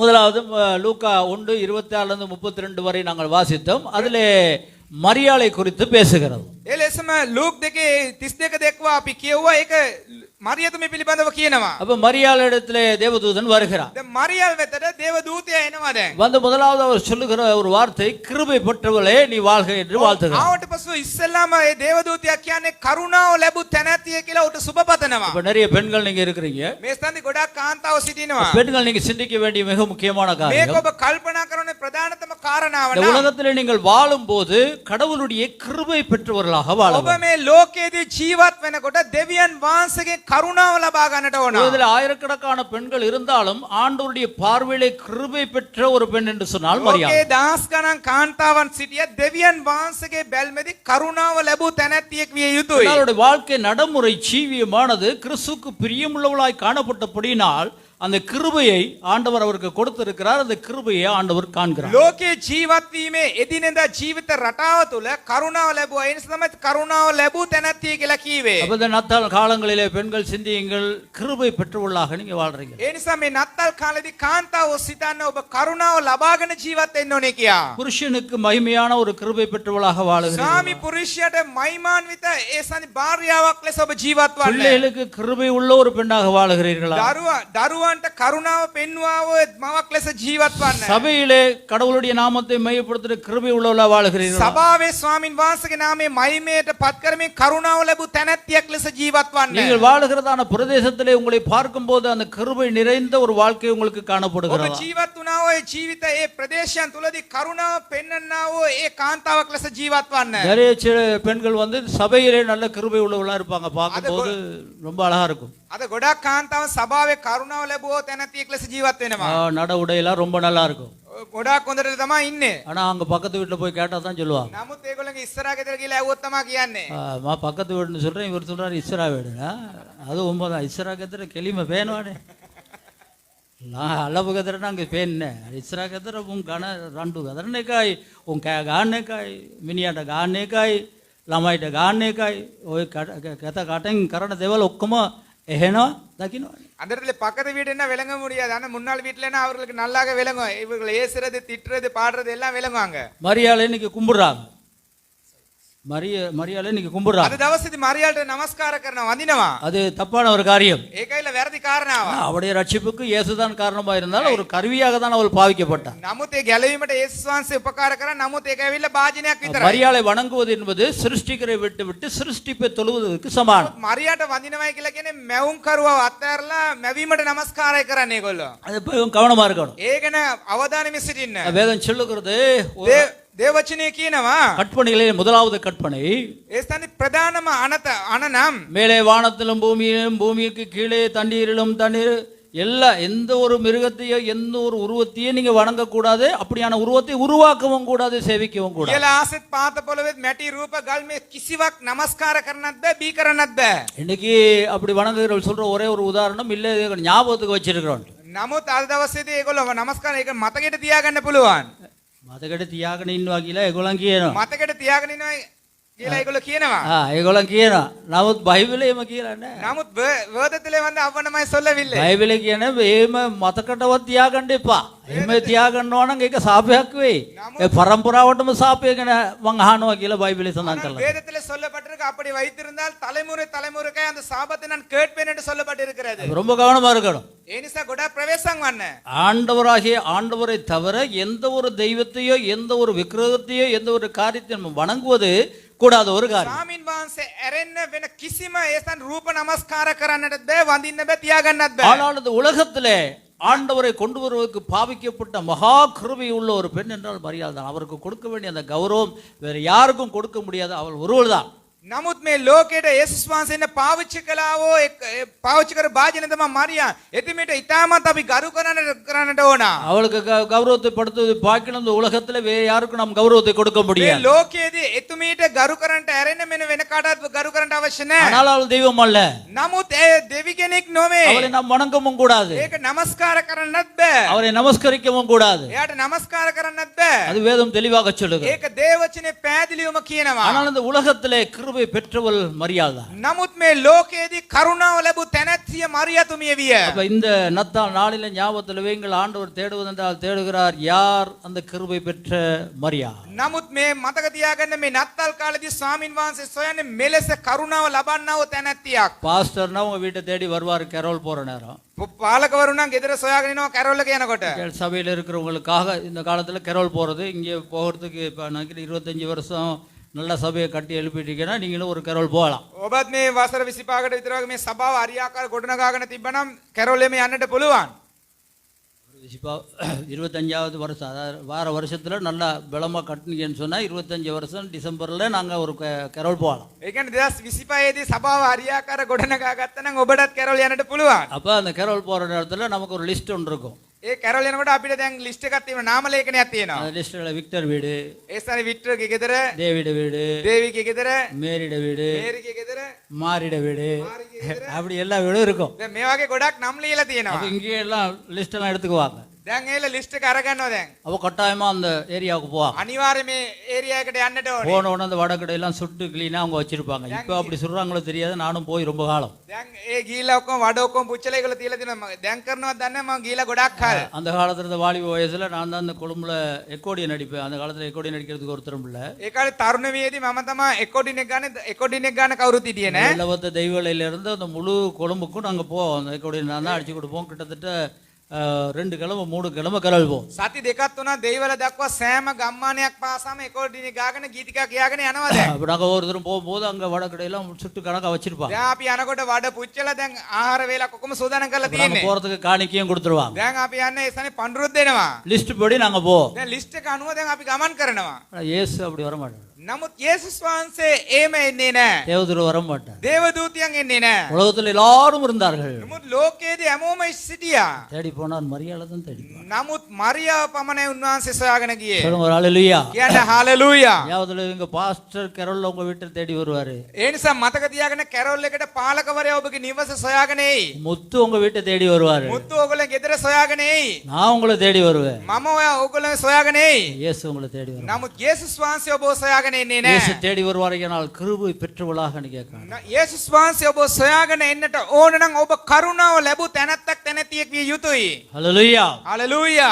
மரியாளுடைய வாழ்க்கையில அதுதான் ஒரு வாழ்க்கை. එහෙනම් මරියාගේ ජීවිතේ එන්නේ ඒක තමයි ජීවිතය කියලා ஒரு කියන්නේ. கிருபை பெற்ற ஒரு பெண்ணாக வாழ்ந்தபடியினால் ஆண்டவர் அவரை தேடி வந்தார். කරුණාව ලැබූ තැනැතියෙක් නිසා ඒ සොයාගෙන ආවා. ரெண்டாவது பார்க்கறாங்க, சொல்றார் கர்த்தர் உன்னோடு கூட இருக்கிறார். දෙවනුව කියනවා දෙවියන් වහන්සේ ඔබ සමග සිටිනවා. பாருங்க, கடவுள் அவரோடு கூட இருக்கிறார். බලන්න දෙවියන් වහන්සේ ඒ සමග සිටියා. அவள் கிருபை பெற்றதுக்கு ஒரு காரணம் என்ன? ඒ කරුණාව ලබන්නට යම් හේතුවක් තිබ්බා. அவள் கடவுளோடு கூட இருந்தால் கடவுள் அவளோடு கூட இருந்தார். දෙවියන් වහන්සේ සමග ඒ සිටියා, ඒ සමග දෙවියන් වහන්සේ ඉන්නවා. இன்னைக்கு நீங்க கடவுளோடையும் இல்ல, கடவுள் உங்களோடையும் இல்ல. අද දෙවියන් වහන්සේ ඔබ සමග නැහැ, ඔබ දෙවියන් වහන්සේ සමගත් නැහැ. நிறைய பெண்கள் අද ගොඩක් කාන්තාවන් அப்படிதான் வாழ்றோம். එහෙම තමයි ජීවත් වන්නේ. வாழ்க்கையிலே கடவுள் இல்லை, கடவுளோடு நாம் இல்லை. ජීවිතේ දෙවියන් වහන්සේ සමග නැහැ, දෙවියන් වහන්සේ වුන් සමග නැහැ. ஏதோ சபை நடத்தணுங்கிறதுக்காக பல பெண்களை வச்சு நமஸ்காரம் பண்றோம். නිකන් සභාව කරන්න ඕන නිසා ඒ ස්ථාන කණ්ඩායමක් තියලා කරාගෙන ඉන්නවා. இயேசுநாதர் சபை நடத்தினானா ஒரு பெண்கள் கூட ஆண்டவர் பாப்பாரா தெரியாது. නමුත් එතන යේසුස් වහන්සේලා මඟ පෙන්වනවා නම් එතන එක්කිනෙක් එක කාන්තාවක් හරි දකින්නවා කියන එකට ප්‍රශ්නයක්. அவர் வருவாரா தெரியாது.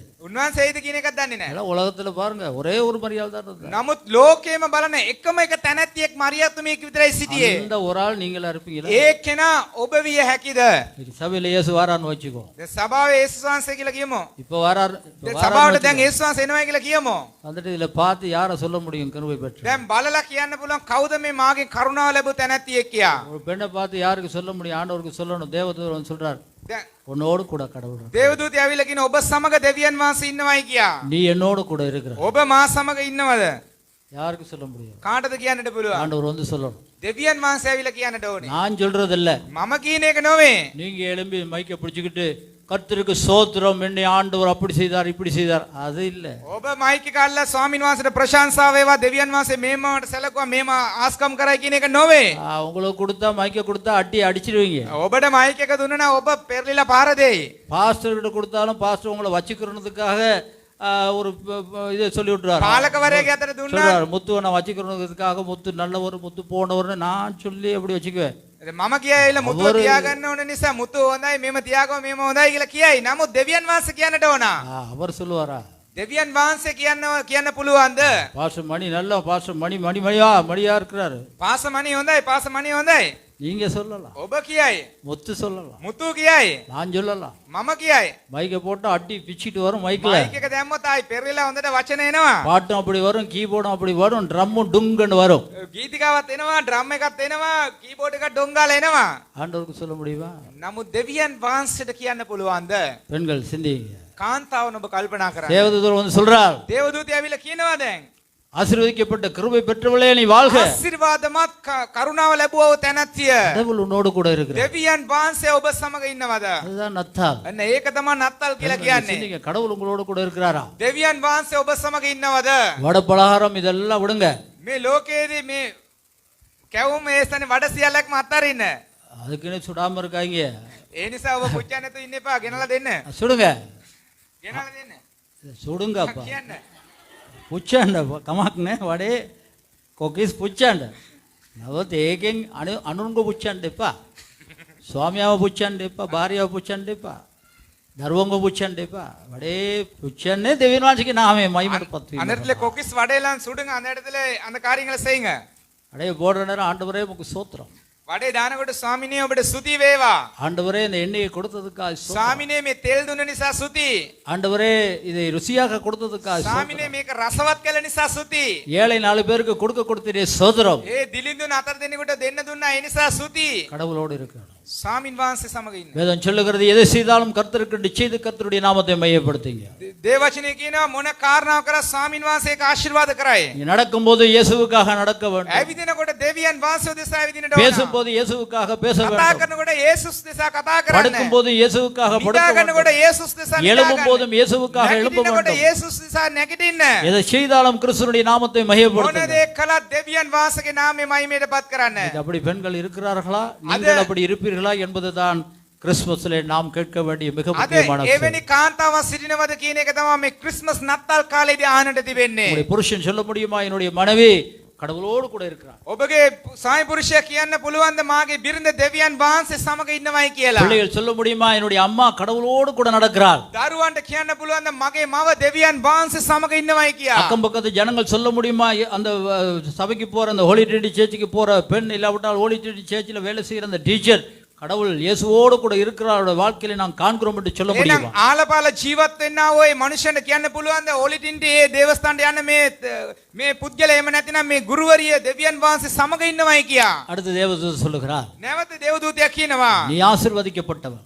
නුඹ ආශිර්වාදමත් තැනැත්තියක් அங்க கிருபை, කරුණාව கர்த்தரோடு கூட வாழுகிற வாழ்க்கை, ස්වාමින් වහන්සේ සමග ජීවත් වෙන ජීවිතය மரியாள் ஆசீர்வதிக்கப்பட்டவளாய் மாறுகிறாள். මරියා ආශිර්වාදමත් ලැබු තැනැත්තියක් වුණා அவர்கள் இவ்வளோ ஜனங்கள் இருந்தும் கூட அந்த மரியாள் தான் இயேசு பிறப்பதற்கு ஒரு கருவியாக මාතු பாவிக்கப்பட்டார். සෙනගක් ඉඳලා මේ මරියා තමයි ජේසුස් වහන්සේ තෝරාගත්ත වූ භාජනයක් උනේ காலை வேளையிலும் பாருங்க, நம்ம மரியாதை குறித்து தான் பேசிக் கொண்டிருக்கிறோம். බලන්න මේ උදෑසන ඉඳලා මරියා ගැන තමයි කතා කළේ முழு உலகமும் மரியாதை பற்றி இன்னைக்கு මුළු பேசுகிறோம். ලෝකෙම මරියා ගැන කතා කරනවාද இயேசு கூட மறைக்கப்பட்டு மரியாள் முன்னதாக வந்து விட்டார். ජේසුස් වහන්සේ මැරිලා දැන් මරියා ඉස්සරහට ඇවිල්ලා ඉන්නේ දැන් அதற்கு காரணம் கிருபை பெற்று கர்த்தரோடு கூட வாழ்ந்தவள். ඒකට හේතුව කරුණාව ලබලා දෙවියන් වහන්සේ සමග ජීවත් වුණ නිසාවේ கிறிஸ்துவுக்காக ஒரு பெண் கிருபை பெற்று கர்த்தரோடு கூட வாழ்வாயானால் அவள் ஆசீர்வதிக்கப்படுகிறது. அவள் செய்கிற காரியங்கள் ஆசீர்வதிக்கப்படும், கையிடுகிற காரியங்கள் ஆசீர்வதிக்கப்படும், அவளுடைய வீடு ஆசீர்வதிக்கப்படும், அவள் தொட்டில் ஆசீர்வதிக்கப்படும், சபைக்கு பாத்திரங்கள் ஆசீர்வதிக்கப்படும் என்று பழைய ஏற்பாடு தெளிவாக சொல்லுகிறது. යේසුස් වහන්සේ දෙවියන් වහන්සේ සමග සිටිනවා නම් දේ පරණ ගිවිසුමේ දේව වචනේ කියනවා ඔවුන්ගේ දෑත් ඒ උන්ගේ අස්ත කර්මාන්තය ඔවුන් කරනව සියල්ලක්ම උන්වහන්සේ ආශිර්වාද කරනවා කියලා කියලා තිබෙනවා ஒரு கிறிஸ்துவ பெண் என்று சொல்லும்போது அது உதாரணமாக மரியாளை போல வாழ வேண்டும் என்பதற்காக ஒரு பெண்ணை உற்பத்தியாக்கி அவளுக்குள்ளாக பிறந்து இப்படிப்பட்ட வாழ்க்கையை தான் நான் விரும்புகிறேன் என்பதை குறித்து காண்பித்ததுதான் கிறிஸ்துமஸ். ඒ ස්ථානයේදී උන්වහන්සේ උපත ලැබලා ඒ කාන්තාව තුළින් ඒ ස්ථානයේ උපත ලැබලා උන්වහන්සේ ජීවත් වෙලා පෙන්වුවා මෙන්න මේ ලෙස තමයි ජීවත් වෙන්න ඕනේ කියලා சொல்லி முடிய மரியாள் சொல்லுகிறாள், කියලා ඉවර වෙලා මරියල් කියනවා அதுவரை முடிய முதல் பயப்படுறா. ඉස්සෙල්ලාම බය වෙනවා ஆனால் இதெல்லாம் சொல்லி முடிந்த உடனே ඒ ඔක්කොම කියලා ඉවරනට පස්සේ මරියල් කියනවා அப்படியே நான் ஆண்டவரே நீர் என்னுடைய கற்பத்தை இல்லை என் ஜீவியத்தை நீர் எடுத்துக்கொள்ளும். එතකොට එස්සෙන් මගේ ගර්භයේ පමණක් නොවේ ස්වාමිනේ මගේ ජීවිතේම ඔබ වහන්සේ අරගන්න කියලා அந்த உலகத்திலே அத்தனை பேசுவார்கள், தன்னை கல்லடித்து கொலை செய்வார்கள் என்று தெரிந்தாலும் கூட இந்த கடவுள்தான் சத்தியம், கடவுள்தான் உண்மை, அவரை என்னை பாவிக்க விரும்புகிறான் என்று சொன்ன போது எல்லாவற்றையும் விட்டு தன்னுடைய வாழ்க்கையை ஒப்புக் கொடுக்கிறாள் என்று சொன்னால் அதுதான் ஒரு கிறிஸ்தவ பெண். ඔවුන් දන්නවා ලෝකේ නින්දාවට පත් කරයි ලැජ්ජ කරයි ප්‍රතික්ෂේප කරයි කියලා. නමුත් මේ සියල්ලක්ම දැනගෙන දෙවියන් වහන්සේ දෙසා යන්න ඕන නම් තමගේ ජීවිතය කැප කරනවා. ඔව් ස්වාමිනේ ඔබගේ කැමැත්ත එසේම සිදු වේවා කියා. காலை வேளையிலே இந்த 2024 இந்த நத்தாளை நினைவு கூறுகிற பெண்கள் எத்தனை பேர் உங்களுடைய வாழ்க்கையை கர்த்தருக்கு கொடுக்க விரும்புகிறீர்கள்? එහෙනම් මේ 2024 නත්තල සමරන්නා වූ මේ කාන්තාවන් කී දෙනෙක් ඔබගේ ජීවිතය දෙවියන් වහන්සේ දෙසා පුද කරන්න කැමැත්තෙන් සිටිනවද? கிருபை பெற்ற ஒரு பெண்ணாக வாழ, කරුණාව ලැබුවව තැනැත්තියක් ලෙස ජීවත් වන්න. கர்த்தர் உங்களோடு கூட இருக்கிற, கர்த்தரோடு நீங்கள் இருக்கிற ஒரு வாழ்க்கை வாழ. දෙවියන් වහන්සේ ඔබ සමග සිටිලා ඔබ දෙවියන් වහන්සේ සමග සිටිනව ජීවිත රටාවක්. இது ரெண்டு நிமித்தமாக ஆசீர்வதிக்கப்பட்டவளாக சபைக்கும் சங்கத்துக்கும் சமூகத்துக்கும் காணப்பட்டவர்களாய் மாறுங்கள். මේ දෙක එකතු වෙලා ස්ථානයේ සභාවටද සමාජයටද ආශිර්වාදමත් තැනැත්තෙක් ලෙස முழு ජීවත් වෙන්න. உலகத்துக்கும் ஆசீர்வாதத்தை கொண்டு வருவது மரியாள் என்றால் இந்த முழு உலகத்தையும் ஆசீர்வதிக்க, உங்களுடைய குடும்பத்தை ஆசீர்வதிக்க, சபையை ஆசீர்வதிக்க, சங்கத்தை ஆசீர்வதிக்க ஒரு பெண்ணால் கூடும் என்பதை மறந்து මුළු விடாதீர்கள். ලෝකෙම ආශිර්වාද කළේ මේ මරියා කරන කොටගෙන ඒ නිසා ඔබ කරන කොටගෙන සභාව සමාජය ඒ ආලපාල මිනිස්සු සියලු දෙනාම ආශිර්වාද ලබන්නේ ඔබ කරන කොටගෙන කියන මතක තබා ගන්න. ஆண்டவர் உங்களை அழைத்தது உங்களுக்குள்ளாக வந்து அவருடைய நாமத்தை மையப்படுத்த வேண்டும் என்பதற்காக. மரியாள் தன்னை அர்ப்பணம் பண்ணபடியால் ஆண்டவருக்கு கூடுமாய் இருந்தது மரியலுக்கூடாக அதை செய்வதற்கு. දෙවියන් වහන්සේ ඔබ තෝරාගෙන තිබෙන්නේ ඔබ කරන කොටගෙන දෙවියන් වහන්සේගේ නාමයේ මහිමයටපත් කරන ස්ථානදී මරියා තමගේ ජීවිතේ ඉඩ දුන්න නිසා ඒ කාරණාව සිදු වුණා. மத்தேயு சுவிசேஷத்திலே 1:25 வரைக்கும் யோசேப்பை குறித்து பார்க்கிறோம். ඒ ස්ථානදී මතෙව් 1:18 ඉඳලා 25 දක්වා යෝසෙප් තුමා ගැන බලනවා අපි. கிறிஸ்துமஸ் நாளிலே மரியாளுடைய வாழ்க்கை கிறிஸ்துவுக்கு அர்ப்பணித்தபடினால் கிறிஸ்துனுடைய சத்தியம் நிறைவேறியது. ඒ ස්ථානදී මරියාල ඒ ස්ථානදී ජීවිතේ කැප කරපු නිසා ඒ කාරණාව අපි කතා කරනවා. இரண்டாவது, ஒரு ஆணாக ஒரு மனிதன் எப்படியாக ஆண்டவருக்கு தன்னை அர்ப்பணித்தார். දෙවනුව පුරුෂයෙක් ලෙස දෙවියන් වහන්සේට කොහොමද තමගේ ජීවිතේ පූජා කළේ කැප කළේ? உலகம் எங்கே நீங்க போனாலும் கூட மரியாள் அங்க பாபா வைத்துட்டு இருப்பார், அங்க யோசேப்பு நின்று கொண்டிருப்பார் ஒரு கம்பை பிடித்துக்கோ. ඒ ස්ථානයේ ඔබ ගියොත් එමේ ඒ ස්ථානදී මරියා බබාව තියාගෙන ඉන්නවා, යෝසෙප් තුමා ඇරමිටක් ගාගෙන ඉන්නවා. எந்த நாடகத்தை பார்த்தாலும் மரியாள் இருப்பா, யோசேப்பு இருப்பாங்க. කොහේ ස්ථානයේදී නර්තනය බැලුවොත් එමේ මරියා ඉන්නවා, යෝසෙප් තුමා ඉන්නවා, එතන බබෙක් ඉන්නවා. 24 அப்படி ஒன்று இருக்கா? அது ஒன்று அது இங்கே போடலை போல இருக்கு. ஆனால் எங்கே போனாலும் அது இருக்கும். නමුත් 24 ඒ වගේ එකක් නැහැ. නමුත් ඒ ලෝකේ කොහේ ගියත් ඒක තිබෙනවා. நத்தால் காடுகளை எடுத்துனா அவங்க 2 பேரும் இருப்பாங்க. නමුත් නත්තල් වැඩසටහනක් තිබ්බොත් එමේ ඒගොල්ලෝ ඉන්නවා. அது என்னத்தை பார்க்கிறோம்? නමුත් ඒකේ මොකද්ද අපි දකින්නේ? ஒரு பெண் ஒரு ஆண் தன்னுடைய வாழ்க்கையில இருந்த வாழ்க்கையானது கிறிஸ்து இயேசுவை மையப்படுத்தியபடினால் அவர்கள் ஆசீர்வதிக்கப்பட்ட உலகத்துக்கு இன்றும் மகிமையாக காணப்படுகிறார். කාන්තාවක් පුරුෂයෙක් තමගේ ජීවිතේ දෙවියන් වහන්සේ උදෙසා කැප කළ නිසා ඔවුන් කටගොඩ මුළු ලෝකයක් ආශිර්වාද ලැබපු එක. அதுதான் எங்களுடைய வாழ்க்கை. එහෙනම් ඒක තමයි අපගේ ජීවිත රටාව. பெண் வாழ்வதேயானால் மரியாளை போல வாழ வேண்டும். அதுதான் கிறிஸ்தவம். බලන්න ඒ ස්ථානයේ කාන්තාව ජීවත් වන්න ඕනේ මරියා වගේ. ඒක තමයි කිතුණුකම කියලා ஒரு කියන්නේ. புருஷன் வாழ்வதேயானால் யோசேப்பை போல வாழ வேண்டும். නමුත් ක්‍රිස්තියානි මිනිස්සු ජීවත් වෙන්න ඕන යෝසෙප් වගේ සිටින්නට ඕන. அந்த 2 பேர் வாழ்ந்தபடினால் தான் இந்த உலகத்துக்கு மகிமை, வெளிச்சம், சூரியன் உதித்தது. ඔවුන් දෙදෙනා එකට ජීවත් වුණ නිසා තමයි මේ ලෝකයට ආලෝකය සූර්යයා මේ සියල්ලක් ලෙස ආලෝකයක් වූවේ. முதலாவது, පළවෙනුව அவன் ஒரு நீதிமானாய் இருந்தான். ඔව් එල ධර්මිෂ්ඨයෙක්ව සිටියා. நீதிமான் என்று சொல்லப்படும் போது முழுவதுமாக எல்லாம் அடங்குகிறது. ධර්මිෂ්ඨයෙක් කියනකොට සියල්ලම සම්පූර්ණ විය යුතුයි. அதாவது தன்னுடைய மனசாட்சிக்கு பயந்தவனாய் ඒ කියන්නේ ஜீவித்தார். තමාගේ අර්ධ සාක්ෂියට බයව ජීවත් විය යුතු වෙන්නට இன்னைக்கு நிறைய ඕන. பேருக்கு மனசாட்சி கிடையாது. අද ගොඩක් අයට තමාගේ අර්ධ සාක්ෂියක් නැහැ.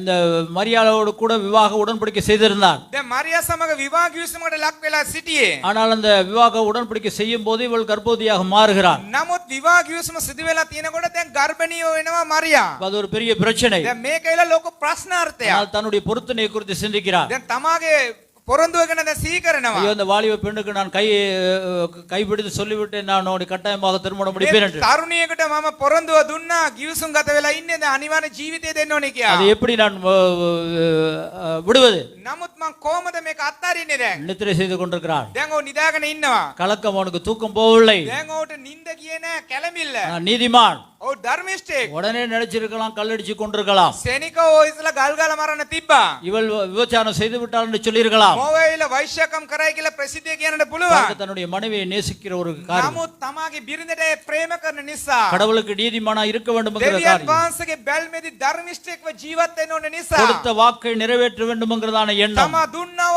පොරොන්දුව ඉෂ්ට කරනවයි කියන ඒ බලාපොරොත්තුව. கல்யாணம் முடிக்கும் போது வாழ்வினும் சரி, தாழ்வினும் சரி, பசியிலும் சரி, பட்டியலும் சரி என்று புருஷர்கள் நிறைய வாக்கு கொடுப்பார். ආ දවසේදී ගොඩක් අය විවාහ වෙනකොට දුකේදී සැපේදී සියල්ලේදීම මම රැක ගන්නවා කියලා පොරොන්දු දෙන පුරුෂයන්. ஆனா கல்யாணம் பட்டி கொஞ்ச நாள் போற நேரத்துல தான் அதெல்லாம் தெரியும். නමුත් විවාහ වෙලා ටික කාලයක් යනකොට තමයි ඒවයි ප්‍රතිඵල එන්නේ. இப்ப கல்யாணம் முடிஞ்சு புது கல்யாணமா இருக்கிறது. දැන් මුතු විවාහ වෙලා අලුතෙන් විවාහ වෙලා සිටිනවා. 2 பேரும் சந்தோஷமா இருக்கிறாங்க. දැන් දෙදෙනා සතුටින් ඉන්නවා. 10 வருஷத்துக்கு பிறகு அதே மாதிரி தன்னுடைய மனைவியை பார்ப்பாரையா. නමුත් අවුරුදු 10කට පසුව ඒ ලෙසම ඒ බිරිඳව බලනවද? அவன் தான் நீதிமான். ඔව් තමයි ධර්මිෂ්ඨයෙක්. 10 வருஷத்துக்கு பிறகு புள்ள குட்டி எல்லாம் பெற்றதுக்கு பிறகு දැන් අවුරුදු 10කට පසුව දරුවන් ඔක්කොම වැදුවට පසුව அவனுக்கு அந்த கஷ்டமெல்லாம் வந்த பிறகு, දැන් ඔහුට අමාරුකම සියල්ලක්ම ආවට පස්සේ ஏன்னா இப்ப புத்தகம்லாம் வாங்கி கொடுக்க வழியே தேவையில்லை தானே அவருக்கு. දැන් ඇවිල්ලා පුත්තල මේ මොකුත් අරන් දෙන්න ඕනේ නැහැ නේද? இப்போ மனைவிக்கு சாக்லேட் வாங்கி கொடுக்கலாம். දැන් ඇවිල්ලා චොක්ලට් එක අරන් දෙන්න පුළුවන්. ஒரு 4-5 புள்ள வந்துருச்சு. දැන් ළමයි 4 දෙනෙක් ආවා. இப்போ புத்தகம் வாங்கி கொடுக்கணும், දැන් ඇවිල්ලා පොත අරන් දෙන්න ඕනේ. பேக் வாங்கி கொடுக்கணும். බෑග් එක අරන් දෙන්න ඕනේ. கொஞ்ச நாள் போனோம்னா கத்தரிக்காய் முருங்கைக்காய் தான் வாங்கிட்டு வரணும். ටික කාලයක් ගියට පස්සේ එළවලු ඔක්කොම අරගෙන එන්න ඕනේ. இப்போ சாக்லேட்டு, දැන් චොක්ලට් එක ஆனா அப்போ கத்தரிக்காய் பேக்கு இதெல்லாம் නමුත් එතකොට වම්බොටුව ඒ ස්ථානේ එළවලු බෑග් එකක් අරගෙන එන්නට ඕනේ. 10 வருஷத்துக்கு பிறகும் නමුත් අවුරුදු 10කට පසුවත් ஒரு சாக்லேட் வாங்கி கொண்டு வந்து கொடுத்தாருன்னா චොක්ලට් එකක් අරන් ගෙනලා දෙනවා නම් அவதான் நீதிமான். ඔහු තමයි ධර්මිෂ්ඨ. சொல்ற வாழ்விலும் சரி, தாழ்விலும் சரி, பசியிலும் சரி, பட்டிலும் சரி, உனக்கு நான் புருஷனாய். බා දුකේදී වේදනාදී කුසගින්නේදී සියල්ලේදී සිටිනවායි කියලා. ஹல்லேலூயா. හalleluya. இன்னைக்கு நிறைய பேருக்கு அது கிடையாது. අද ගොඩක් අයට ඒක නෑ. வந்த உடனே ஏன்னா இவனை சம்பாதிக்கணுமே, கஷ்டப்படணுமே, கஷ்டப்படும் போது சில பெண்கள் இருப்பாங்க ரொம்ப மோசமானவங்க. නමුත් අමාරුකමේදී ගොඩක් අය ඉන්න ගොඩක් කාන්තාව සිටිනවා. மரியாள் மாதிரி இருந்துட்டீங்கன்னா யோசேப்புக்கு ஆசீர்வாதம் தான். නමුත් මරියල් වගේ සිටියා නම් යෝසෙෆ්ට ආශිර්වාදයක්. இன்னைக்கு மரியாள் ரொம்ப பேர் இல்ல தானே. නමුත් අද ගොඩක් මරියල්ලා නෑනේ. இன்னைக்கு எல்லாம் மாரியாயும் காமாட்சியும் மீனாட்சியும் முனியாச்சி தான் இருக்குது. பேர்ல இருக்கும், ஆனா எல்லாம் காமாட்சி முனியாச்சி அதை விட நல்லா. නමුත් දැන් ඇවිල්ලා මරියා වෙනුවට කාමාචි කෝමාචි ඒවා තමයි ඉන්නේ දැන්. ஆனாலும் அவன் அந்த நேரத்திலும் அடே நான் பொண்ணுக்கு வாக்கு கொடுத்துட்டோமே, இது பேயானாலும் என் மனைவி அவளோட குடும்பம் நடத்துவானா அவன் தான் நீதிமான். නමුත් ඒ කාලේදී ඔහු සිතුවේ ඇවිල්ලා මම ඒ තරුණියට ඇවිල්ලා පොරොන්දුවක් දුන්නේ. නමුත් ඒ යක්ෂ පැටියෙක් වුණත් එයාට මම ජීවිතය දෙනවයි කියලා ධර්මිෂ්ඨෙක්ව සිටියා. යකෙක්ව බෙන්දතරේ මගේ භාර්යාව යකත් එක්කම යන්න ඕනේ. ඒ කාලේ කියනවානේ මෝගිනිව අපි කරගත්තා නම් මෝගිනිත් එක්ක ජීවත් වෙන්න ඕනේ කියලා. ඒ වගේ මෝගිනි වුණොත් ගත්තා, යකෙක් වුණා කමක් නැහැ, ජීවත් වෙනවා. එයයි ධර්මිෂ්ඨ. அதான் நீதிமான். ඒක තමයි ධර්මිෂ්ඨකම කියලා කියන්නේ. ஆனால் இன்னைக்கு அது ஆண்களுக்கு கிடையாது. නමුත් අද ඇවිල්ලා පුරුෂයන්ට ඒ සිතුවිල්ල නෑ. கஷ்டம் முதல்ல நல்லா இருக்கும், ඉස්සෙල්ලා හොඳට තමයි තියෙන්නේ. கஷ்டம் வரும்போது නමුත් අමාරුකම එන විට 50,000 குடும்பத்தை நடத்தும் போது 50,000 இப்ப நடத்தலாம், ஆனா 50,000 10 வருஷத்துக்கு பிறகு 10 வருஷத்துக்கு பிறகு நடத்தும் போது නමුත් අවුරුදු 10කට පස්සේ 50,000 පවුලක් ජීවත් කරන විට லைட் பில், தண்ணி பில் இதெல்லாம் கட்டும் போது, ජල බිල, වතුර බිල, ලයිට් බිල සියල්ලක්ම ගෙවන විට, கடன் வரும்போது, ණයක් එන විට, கஷ்டம் வரும்போது, අමාරුකම එන විට, மனைவி வேண்டாம் என்று போகிறது, භාර්යාව එපායි කියලා තැන එන විට, பிள்ளைகளும் வேண்டாம் என்று போகிறது, දරුවනුත් එපායි කියලා තැන එන විට, ஏன்டா அந்த குடும்பத்துக்கு வருகிறோம் என்று ඇයි මේ පවුලට එන්නේ කියලා සිතුවිල්ල එන විට, சமாரம் කියනෝනේ අනේ අපරාධි මම බෙන්දේ. சில பேர் சொல்லுவாங்க பதினெட்டு ஐயா, இன்ட்டு அநியாயம் நான் கல்யாணம் கட்டினது நான் கல்யாணம் கட்டாமே இருக்கலாம். මම දන්නවනම් බඳින්නේ எனக்கு தெரிஞ்ச உண்மைக்குமே நான் கல்யாணம் கட்டி இருக்க மாட்டேன். නැහැ. එහෙනම් ඒ බෙන්දේ. அப்படி என்ன ஏன் திருமணம் எடுத்தீர்கள்? දන්නවනම් බඳින්නේ. ලෝකෙ එම එකම දන්නවනේ බෙන්දට පස්සේ ළමයි එනවා ඉස්කෝලේට ගෙවන්න ඕනේ. ඔක්කොම දන්නවනේ. ඊට පස්සේ ඌ කියනෝනේ දන්නවනම් බඳින්නේ. මේ ඔක්කොම පොඩි කාලෙම දන්නවා. அவங்க சொல்லுவாங்க தெரிஞ்சா கல்யாணம் கட்டி இருக்க மாட்டேன். அப்ப மத்தவங்கள பாசறி தெரிஞ்சுக்கொள்ள அந்த நேரத்துல கல்யாணம் கட்டின பிள்ளைகள் வரும், கடன் வரும், நிறைய பிரச்சனைகள் வரும் என்று. யோசேப் ஆகையால் யோசேப் நீதிமான், ධර්මිෂ්ඨෙක්ව සිටියා. மனசாட்சியில இருந்தான், තමාගේ එර්ධ සාක්ෂි අනුව ජීවත් වුණා. இரக்கம் பெற்றவனாய் இருக்கிறான். ඔහු එල කරුණාව ලැබු තැනැත්තෙක් ලෙස ஆண்டவருடைய සිටියා. இரக்கம் அவனுக்கு இருக்கிறது. දෙවියන් වහන්සේගෙන් කරුණාව ලැබුවා. அப்படினால் மனைவியை பார்த்து சொல்றான், இவளை நான் விட முடியாது. ඒ නිසා භාර්යාව දිහා බලලා කියනවා ඔහු අත්හරින්නට බෑ. தேவதூதன் சொல்லுகிறார், இவளை விட்டுறாத. කිය දේවදූතයා කියනවා එයා අත්හරින්නට එපා. பிறகு நீங்க பாத்தீங்கன்னு சொன்னாக்கா பிள்ளைய கொலை செய்ய தேடுறாங்க, දැන් ඒ කාලේදී හොයනකොට දැන් දරුවව මරන්න හොයනවා දැන්. கொலை செய்ய தேடுறாங்க. දරුවව මරන්න හොයනවා. இப்ப தேவதூதன் சொல்றான், இந்த பிள்ளையும் மனைவியும் கூட்டிட்டு போய் இவங்க எப்படியாவது காப்பாத்து. දේවදූතයා කියනවා මේ දරුවයි මමයි රැකගෙන ගිහලා කොමාරි ආරක්ෂා කරන්න කියලා. முதலாவது பிள்ளை பெக்க போற நேரமே பிரச்சனை. போறான், தூக்கிட்டு போறான், கழுதையில கொண்டு போற நேரத்துல ஒரு இடத்துலயும் சத்திரத்துல இடம் இல்ல, ஒரு இடத்துல இடம் இல்ல. දරුවා වදන කාලේ තමාරු නවාතනක් ගන්න නෑ. දැන් හැමතැනම ඊට මෙට ගෙනියනවා දැන්. எவ்வளவு கஷ்டம். කොච්චර අමාරුද? பிள்ளைய பெக்க வைக்கிறது கூட கஷ்டம். දෙවියන් වහන්සේ ලෝකෙට ප්‍රසූත කරනකොට තමාරුයි. தன்னுடைய பிள்ளை அல்ல, තමාගේ දරුවත් නොවේ. தன்னுடைய மனைவியும் அல்ல. තමාගේ බිරිඳත් නොවේ. ஏன்னா இன்னும் கல்யாணம் பண்ணல. ඇයිද කොතේ තාම විවාහ වුණේ නෑ. கடவுளுக்காக, கடவுளுக்கு முன்பதாக கொடுத்த வார்த்தைக்காக போற, அதுதான் நீதி. නමුත් දෙවියන් වහන්සේගේ ඉදිරියේදී දුන්නා ඔය පොරොන්දු ඉෂ්ට කරනවා. ඒක තමයි ධර්මිෂ්ඨකම කියලා කියන්නේ. இவ்வளவு போராட்டங்கள் இருந்தாலும் கர்த்தருக்காக வாழ்வது, கர்த்தருக்கு முன் கொடுத்த தீர்மானங்களை செய்வது. කොපමණ අමාරුකම තිබුණත් දෙවියන් වහන්සේට පොරොන්දු වුණා ඔය පොරොන්දුව රකින්නට ඕන. அது நீதிமானை கர்த்தர் தெரிந்து கொள்கிறார். ඒ ලෙස ධර්මිෂ්ඨෙක්ව දෙවියන් වහන්සේ තෝරනවා. பாருங்க, ஒரு ஆண் என்று சொல்லும்போது அவன் நீதிமானாய் இருந்து கடவுளை தேடுகிறவனாய் இருந்து மனசாட்சி உள்ளவனாய் இருக்கும்போது அவனிலே கர்த்தர் கண் வைக்கிறார். බලන්න පුරුෂයෙක් වෙන විට දෙවියන් වහන්සේගේ බැල්මේදී ධර්මිෂ්ඨව ජීවත් වෙන්නට ඕන. இந்த ஆண்கள் அப்படி வாழ்றோமா என்பதை நாம் சிந்திக்க வேண்டும். එහෙනම් පුරුෂයන් එලෙස ජීවත් වෙනවද කියන එක අපි කල්පනා කරන්නට ඕනේ. அதுதான் நத்தா. ඒක තමයි නත්තල් කියලා කියන්නේ. செல்ஃப் கண்ட்ரோல், தன்னுடைய கோபத்தை அடக்கிக் கொள்வது. තමාගේ කෝපය පාලනය කර ගැනීම. இது பாருங்க, ஆண்களுக்கு நிறைய பேருக்கு அந்த கோபத்தை அடக்கிக் கொள்ற බලන්න காரியங்கள் இல்லை. අර ගොඩක් පුරුෂයන්ට ඇවිල්ලා තමාගේ කෝපය පාලනය කර ගන්නට බෑ. செல்ஃப் கண்ட்ரோல் இல்ல. ඒ ස්ථානයේ කෝපය පාලනය කරගන්න දන්නේ නැහැ. பாருங்க, இந்த பிள்ளையை கொண்டு போகும்போது அவன் தன்னை கட்டுப்படுத்திக் கொள்ளுகிறான். බලන්න එයාව ගෙනිනකොට තමාව පාලනය කරගන්නවා. இந்த கொலை செய்ய தேடும் போது அந்த தாயையும் பிள்ளையும் காப்பாற்றுவதற்கு தன்னை கட்டுப்படுத்தி மறைமுகமாக மறைத்து அந்த குடும்பத்தை கொண்டு போய் காப்பாற்ற. බලන්න දරුවව මරන්න හොයනකොට බිරිඳවයි දරුවවයි තමාව ආරක්ෂා කරලා රැගෙන යනවා ඒ ස්ථානයේදී. அதுக்கு பின்பதாக சொந்தக்காரர்களுக்கு தெரிந்திருக்கும் அவனுடைய வாழ்க்கையிலே இது திருமணத்துக்கு முன்பதாக நடைபெற்றது. எத்தனையோ கேவலமான பேச்சுக்களை அவன் கேட்டிருக்கலாம். ඉන් පසුව ඒගොල්ලෝ දැනගට සිට තමාගේ ඥාතින් වශයෙන් ඒගොල්ලෝ ගොඩාක් අවලක්ෂණ වචන අසලා ඇති. ஆனால் அவன் பொறுமையோடு கூட இருந்தான். නමුත් මේ සියල්ලේදී ඉවසීමෙන් ඔහු ගමන් කළා. Self control. ඒ ස්ථානේ තමාගේ කේන්තිය පාලනය කර ගැනීම. நிறைய பேருக்கு செல்ஃப் கண்ட்ரோல் இல்ல தானே. අද ගොඩක් අයට මේ සෙල්ෆ් කන්ට්‍රෝල් එක නැහැ. தமங்க பாலனை කරගන්න තමන්ට சக்திයක් නැහැ. தன்னை அந்த இடத்துல பயன்படுத்திக் கொள்ள தெரியவில்லை, கட்டுப்படுத்திக் கொள்ள தெரியவில்லை. මොනවාරි දෙයක් වුණාම என்ன சரி ஒரு பிரச்சனை வரட்டும், ගුරුවරුන් ඉන්නවා ළමයි මොනවාරි කරනකොට අපිට තරාවක් යනවා. இந்த ஆசிரியர்கள் பிள்ளைகள் என்ன சரி செய்யும் பொழுது கோபம் வருகிறது. අපේ ළමයි මේ ඉන්නකොට අපිට තරාවක් වෙනවා. எங்களுடைய பிள்ளைகள் இருக்கும் பொழுது எங்களுக்கு கோபங்கள் வருகிறது. මොනවාරි දමල ගාලා ගන්නවා. என்ன சரி விட்டு அடிப்பார்கள், යකා කියලා කතා කරනවා. பிசாசு என்று ஏசுவார்கள், බල්ලා කියලා කතා කරනවා. நாய் என்று ஏசுவார்கள். මමත් ඒක කරනවා. நானும் அதை சொல்லுவேன். අපිට නෑ, අපි පාලනය කරන්න. நாங்க அதை கட்டுமானம் படுத்திக் கொள்ளணும். පාලනය කරන්න බෑ. ஏனென்றால் எங்களுக்கு கட்டுமானம் படுத்திக் கொள்ள இயலவில்லை. நீ இருக்கிறத விட நாசா போ, செத்து போ. ඒකට නුඹලා ඉන්නවට වඩා විනාශ වෙලා යන්නට ඕනේ. சில தாய் தகப்பன் பார் மண்ணவாரி இருப்பாங்க, நீ நாசமா போ. සමහර දෙමෝපියන් පස්සරන් ශාප කරලා දරුවන් කෙරේ විසි කරන විනාශ වෙලා ඵලයන් කියලා. கண்ட்ரோல் இல்ல. ඇයිද කිව්වොත් තමාව පාලනය කරගන්න දන්නේ නැහැ. தேத்தனி கொஞ்சம் டைம் ஆயிட்டா இவ்வளவு நேரமாச்சா தேத்தனி கொண்டு வர முடியும் තේක පොඩ්ඩක් පරක්කු වෙච්ච ගමන් මෙච්චර වෙලා යනවද තේකක් දාන්න කියලා අහනවා. இல்லையா? එහෙම නේද? புஸ்தகம் தேடி கொடுக்காட்டி போனாக்க இவன் சின்ன பையன், அவனுக்கே கோபம் வந்துடும். என்னம்மா என் புத்தகத்தை தேடி கொடுக்கலையா? දැන් පොතක් ඔයලා දුන්නේ නැත්නම් මේ පොඩි කාට කේන්ති යනවා. ඇයි අම්මේ තාම කොහමගේ පොත තාම ඔයලා දුන්නේ නැහනේ කියලා. சின்ன வயசுல கண்ட்ரோல் கிடையாது. පුංචි කාලෙම තමාව පාලනය කරගන්න බෑ. பரிசுத்த ஆவி வரும்போது නමුත් ශුද්ධාත්මයන් මේ මනුෂ්‍ය කරේ පැමිණෙන විට அந்த பரிசுத்த ஆவியானவர் எங்களுக்கு பொறுமையை, அந்த செல்ஃப் கண்ட்ரோலை கொடுக்கிறார். ඒ ශුද්ධාත්මයන් වහන්සේ කර්ණ කොටගෙන අපිට ඒ ඉවසීම ලබා දෙනවා. செல்ஃப் கண்ட்ரோல் வந்து ரொம்ப ரொம்ப முக்கியம். ඒ නිසා මේ පාලනය කිරීම ඉතාමත්ම වැදගත්. நல்ல உதாரணம் வந்து ஜோசப். හොඳම උදාහරණයක් තමයි යෝසෙප් තුමා. ஜோசப்பை பத்தி நம்ம அதிகமா பேசுறது இல்ல. යෝසෙප් තුමා ගැන අපි ගොඩක් කතා කරන්නේ නැහැ. ஆனா அந்த நத்தால் கதையை நீங்க பாத்தீங்கன்னு சொன்னாக்க නමුත් නත්තල් කතන්දරය ඔබ බැලුවොත් එහෙම இதுல மெயின் லீடர் வந்து ஜோசப் தான். නමුත් ප්‍රධානතම නායකත්වය දරන්නේ මේ යෝසෙප් තුමා විතරයි. மரியாள் பிள்ளையை பெத்துறா. නමුත් මරියාවිල දරුවව ප්‍රසූත කරනවා. அதுக்கு பிறகு அவரை வளர்த்து ஆளாக்கி தச்சன் வேலையெல்லாம் செஞ்சு அவரை கொடுத்து அவரை சூழ்நிலைக்கு கொண்டு வரது ஜோசப். ඉන්පසු ජීවත් කරලා වැඩි දියුණු කරලා වඩුවේට පුරුදු කරලා යම් සමාජයට ගේන්නේ ඇවිල්ලා මේ යෝසෙප් තුමා විය.